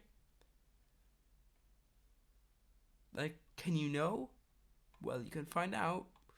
So maybe don't necessarily just go like, well, your BMI says you're not. Yeah, sorry to break it to you, but BMI, kind of BS. So if that person's overweight and their BMI told them they weren't, maybe still check out the more reliable routes. They're obviously a lot more complicated, but like maybe check those ones out, because turns out that you might have been, It's not reality. Like if I thought I was obese, I wouldn't want to go to a affirming therapist to tell me, yes, you are obese. Yes, but if that therapist told you that you aren't obese, that's the point. If a trans person would, like, if someone thought that, if someone had gender dysphoria and they were like, I think I might be transgender, and then the therapist like, you probably aren't, then obviously that would be what would happen there. If you went to someone who was like, I think I'm obese, they would go, okay, they'd actually do a proper test, hopefully, Now, maybe your nation would not fund them properly or whatever and all this, or maybe you'd be forced to go private and they'd be a bit of a moron and they just go, oh no, your big man's fine, overweight. But if they actually were a good therapist to go, okay, actually, it appears you're not overweight, and obviously they wouldn't just say no, you're not, because you never know exactly. But anyway, the point is, they wouldn't just accept it full stop. You know, they would like ask questions. And you should, get skinnier. Well, I had the opportunity of working on the DSM-4, I think it was, when we actually declassified transgender dysphoria from a mental illness to a condition. I had been, at that point in time, I'd been cross-dressing for 50 years. And, because that dysphoria was there and every single thing I did to try to drive it away didn't work. I spent millions of dollars trying to be the coolest dude in the world. I bought airplanes, I bought everything that I could to just show the world how masculine I was. It didn't work. It didn't That paints a very rich picture. go away. And I did therapy. I purposely went to a therapist that was anti-gender affirming. And literally, Okay, I don't think that's great. It's like, yeah, they're biased. That'll be great for you because they'll not know what to do, clearly. It's like, it's like someone who doesn't believe, like in a sickness. I don't think they're the best person to go to for that sickness. So just, yeah, I'm not saying for the sickness, just make that clear. I'm just saying inherently someone who's an idiot is not the best to go to when to ask them. But, obviously it's a complicated, but you know what I mean? Like that's the thing that's just, literally he said, you need to do this.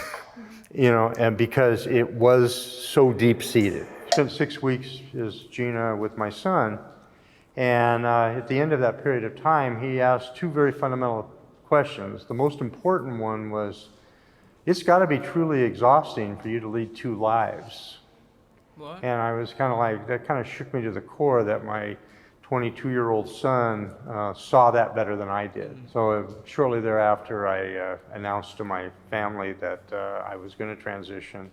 My wife and I separated because of it. The kids were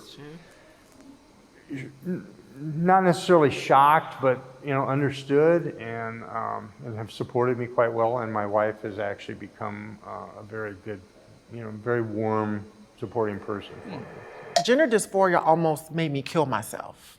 And coming from Mississippi, at the time, there wasn't a lot of access to gender affirming resources like hormones, if I wanted surgery, whatever the case may be. And a lot of us trans folks who don't have access like that, a lot of us have to do sex work to be able to afford some of these things as well. Me coming up at the age of 20, and I knew I had a serious gender dysphoria, I did things to my body that I should have went to a hospital to do. That is something that's very, very hard for people to understand. A lot of us commit suicide because of gender dysphoria, and so it hits our community a lot harder. I do think gender dysphoria is very much real. I think the issue this one is that's happened, especially in the space of science and research, is that we've looked at gender dysphoria and said the only source of care that we can go through is blind gender affirmation care. I'm not sure this one. And a lot of the research shows that this is not the route to go into.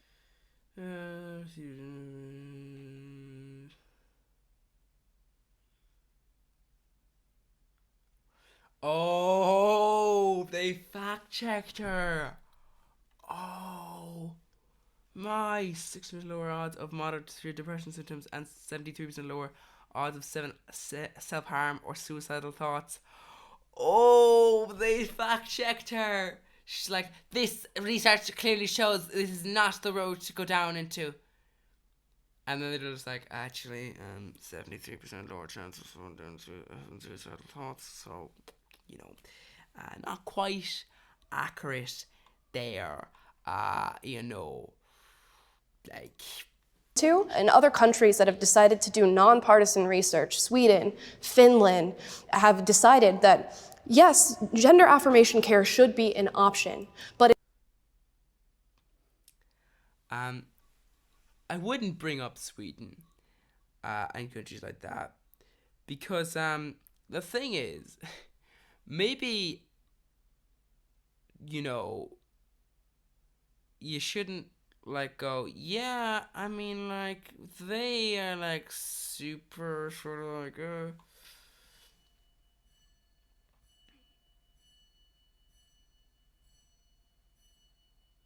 like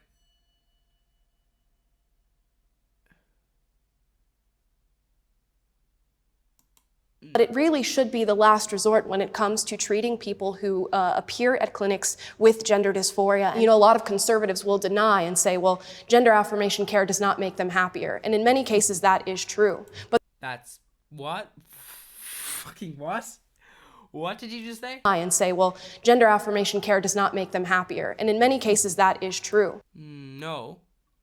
Unless you mean by many as in like, you know, in like 10 cases of every single trans person who's ever existed, they didn't become more happy. The reason because of that was actually because, you know, people were still, you know, treating them like shit. So, you know, they had other factors that were causing them to not be happier. But still, though.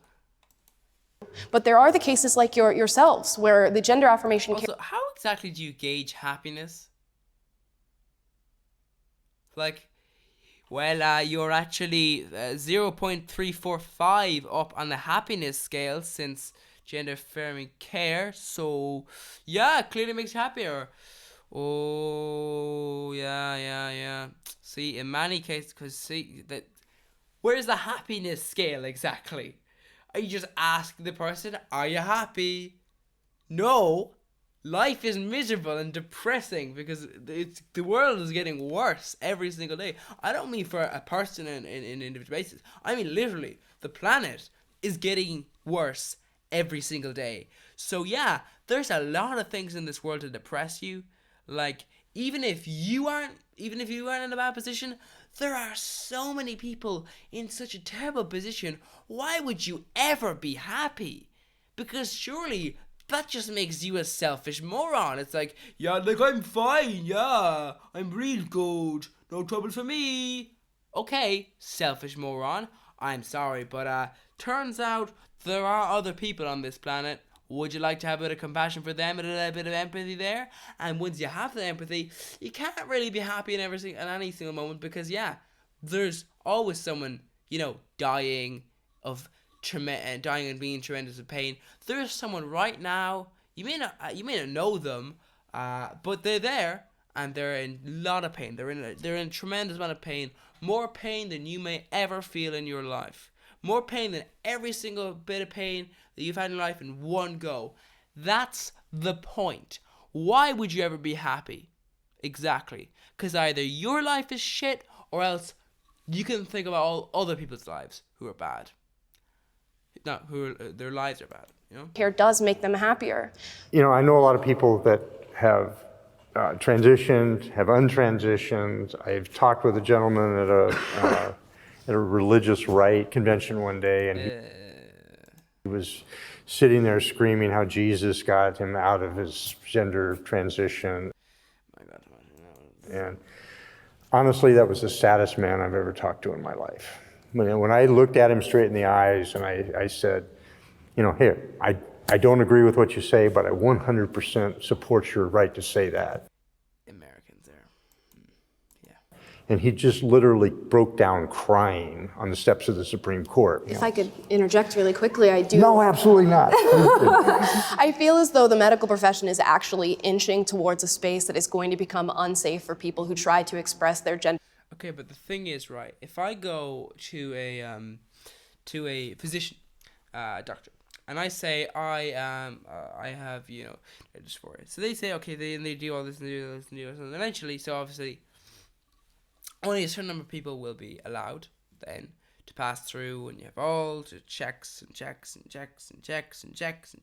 and then eventually you'll be allowed access to something, if you're a child, to like hormone blockers or that type of thing, you know, and those are what we would call reversible. So that's not surgery. First of all, children can't do surgery anyway. There's children have to get permission to do surgery for a lot of stuff, because obviously, you know, children, well, there's a lot of issues with consent, because obviously, you know, even any sort of thing is dangerous there. And that's sort of the point. So that's just a side thing before I continue, just to make this clear. Gender dysphoria, because now we have young children coming into clinics expressing this, who by and large, statistically, about 60 to 70% grow out of that dysphoria.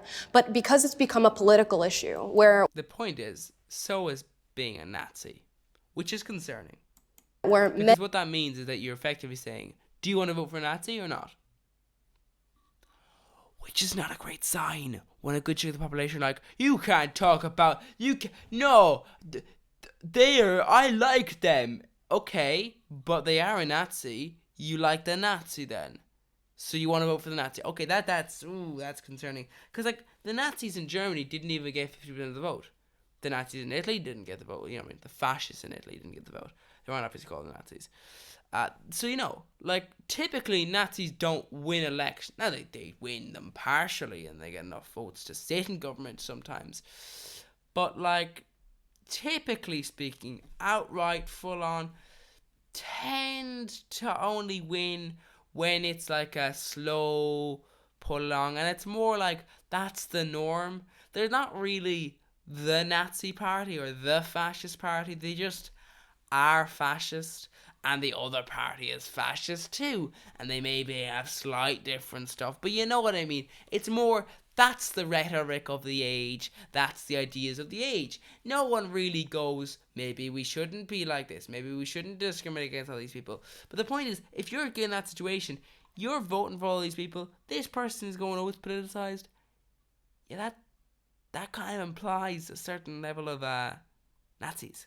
Many activists have come in and say, no, you blindly affirm, No, they have not. To the furthest extent that you can, rather than going through a more comprehensive process with these children. We have what I think is a medical tragedy. What? Tragedy happening against young people in this country. If you go into the hospital, and they're not sure if you've had like a breakage or something like this, and they're not quite sure, and so they ask you a few questions, and then so on and so on and so on and so on, and they figure out, okay, so the person probably has a broken arm, so let's repair the broken arm, right? Let's repair the broken arm. So in this case, it would be, let's affirm their gender. So what you're doing there is you're fixing the broken arm.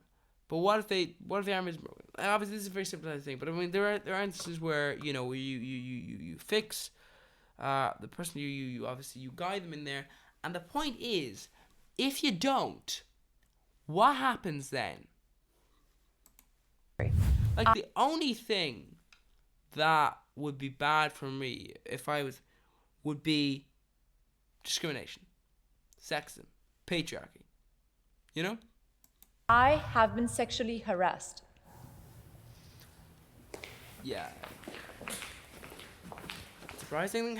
I've got to make sure that I look after my hands and get them moisturised and they feel comfortable. Yeah, I think in our society, it's so sexualized, everyone and everything, and I think we owe a lot of that to pornography and just media. I wouldn't necessarily say that. I wouldn't say no, it's not, but I'm not saying it wouldn't. A lot is carrying a lot of weight there. And I think the kind of acceptance that I do see more so in the LGBT community of, like, you know, sex is great and let like everyone talk about it and there's no shame and everyone's just blurting out, you know, the fact that we're perpetuating a culture that's, frankly, in my opinion, Okay. Which exactly is worse?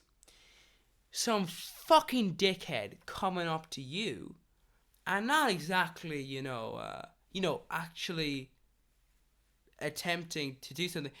Which is that worse, or is someone just saying their sexuality, or just informing the world. Which is worse in that case, do you fucking think? Jesus Christ. Disgusting. So are you talking specifically about LGBT people? I'm talking more so just about this sexual revolution that the Well, which is worse? Knowing someone's sexuality or that person actively sexual? Fucking more sexual you are, the more partners you have, the more open you are about your sex life and everything, the more like liberated you are. What is the more honest you are? Yeah, that's probably a good thing. I mean, consent, like people are coming out of the woodwork saying, you know, I was violated, this happened to me, but they like drove home with that person, and I'm not blaming them, but I am saying those lines are being blurred. No, actually, no, that is forced consent. Do you understand? Because of our just flagrant disregard for any kind of like actual relationship prior to. Sorry, I'm not really getting. So you know when the person is saying their sexuality, they're not saying me. They're saying I am open to a relationship possibly with this gender or this, you know, these people. Not what you see this just like, yeah, come on, like, no. Obviously if someone's like, oh yes, you know, if someone comes out as like, you know, gay, then they're saying, well, you know, I'm open for relationship with people of the same gender as I am, you know? Like, what the sexual encounter, and I think a lot of people are being exploited left and right. True sex. So, like, for example, if she came out as gay, right? What she was saying is, women, you know, I'm into in general, you know, that's what she was. So that would be the circumstance that would be going on there. Not whatever she wanted thinking like. Positivity has been powerful. It has helped us to grow and learn about our bodies in so many ways and learn safe sex practices in so many ways. What I would blame for rape culture or for a lack of good boundaries or that kind of thing is we live in a capitalist system that has taken things like sex positivity and that has taken. Your one does not like that, I'm gonna guess. Prager, you are not fond of a lot of things. Also, yeah. Things like sex positivity and mangled it and repackaged it and made it a whole other thing than what it actually is. Yeah, and it's miserable to see. It's always the way. It's always this sort of idea of like, oh yeah, sure, just go along the train, pretend as if this is what we're. But what we're actually saying is, no, we all stay in our place and we all do this and just buy the product that says let's do things, you know, freedom more or less.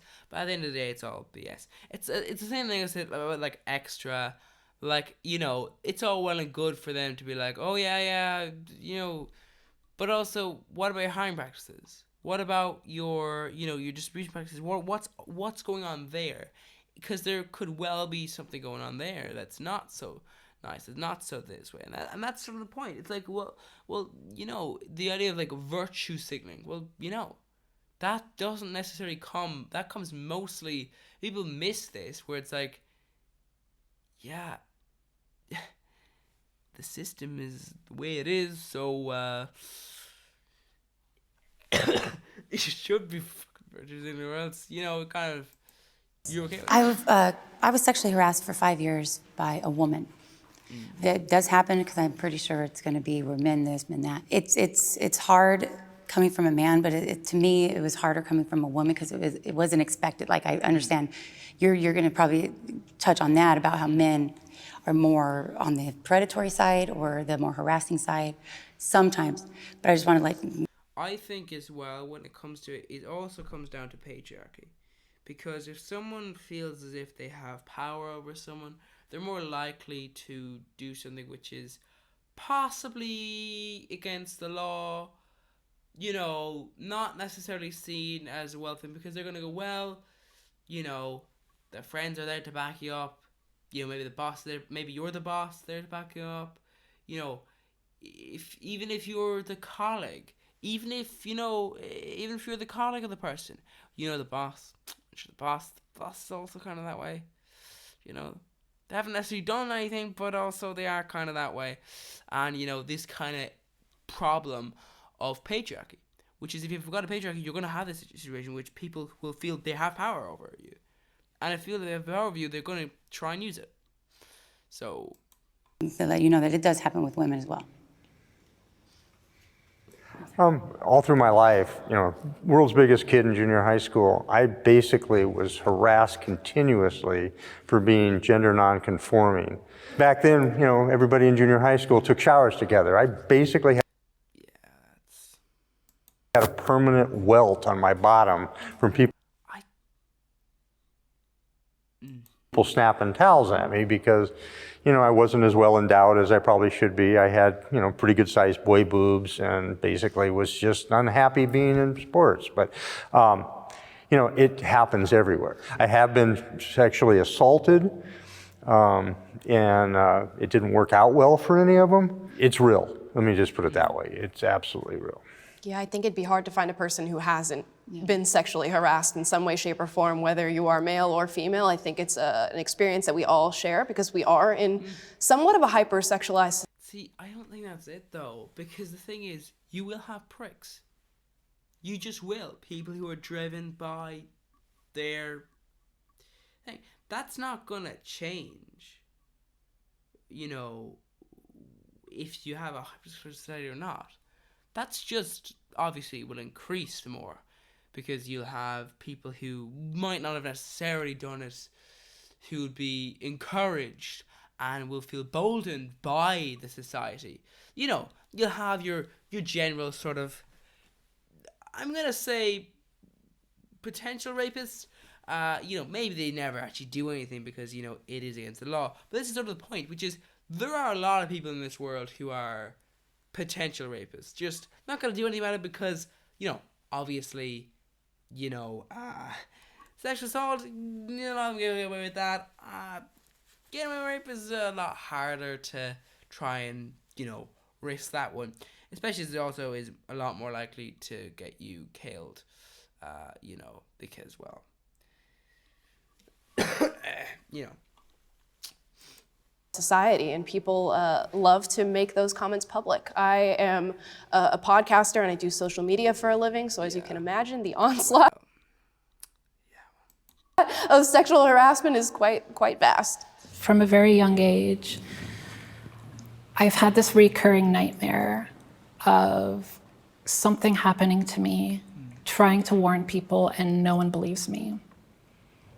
When you're not believed that you're a desirable person, and I really don't think rape has anything to do with desire, but when you're not believed in that way, when well, you know, it's more to do with like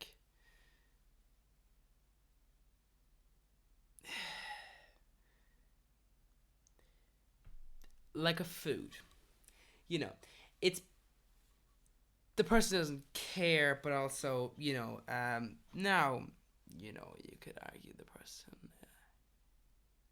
it's just, you know, trans women are experiencing trans misogyny, we're the ones who are least believed when we are sexually assaulted.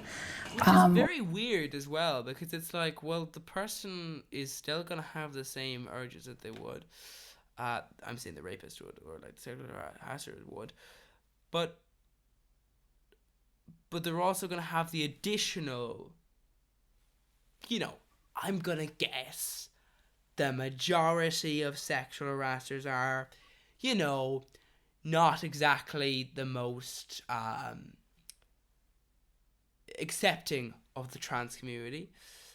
You know, I'm gonna guess that maybe not all of them, but a good chunk of them, I'd say, are, you know, they might pretend to be, but they probably aren't the most accepting, which would obviously mean that they're also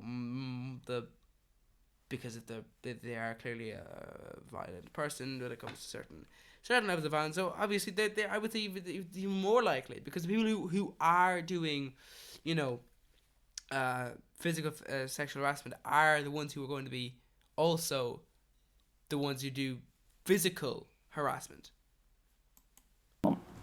And it just feels so disempowering and so terrifying when you know that you are someone who is seen as hypersexual, as inherently sexual, as inherently predatory, and yet at the same time you're seen as someone who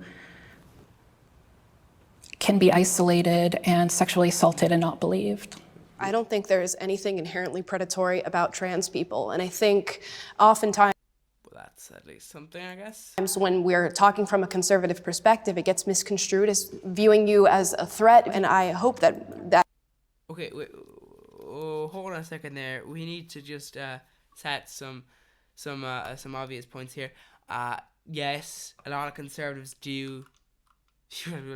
Let's just get that down just before we go off and do anything else, just to make sure that your one doesn't try and claim as if, oh, we're not actually trying to say that, lol. that never comes off, and I think that allegations of sexual assault, regardless of who they're coming from, should be taken seriously. Yeah.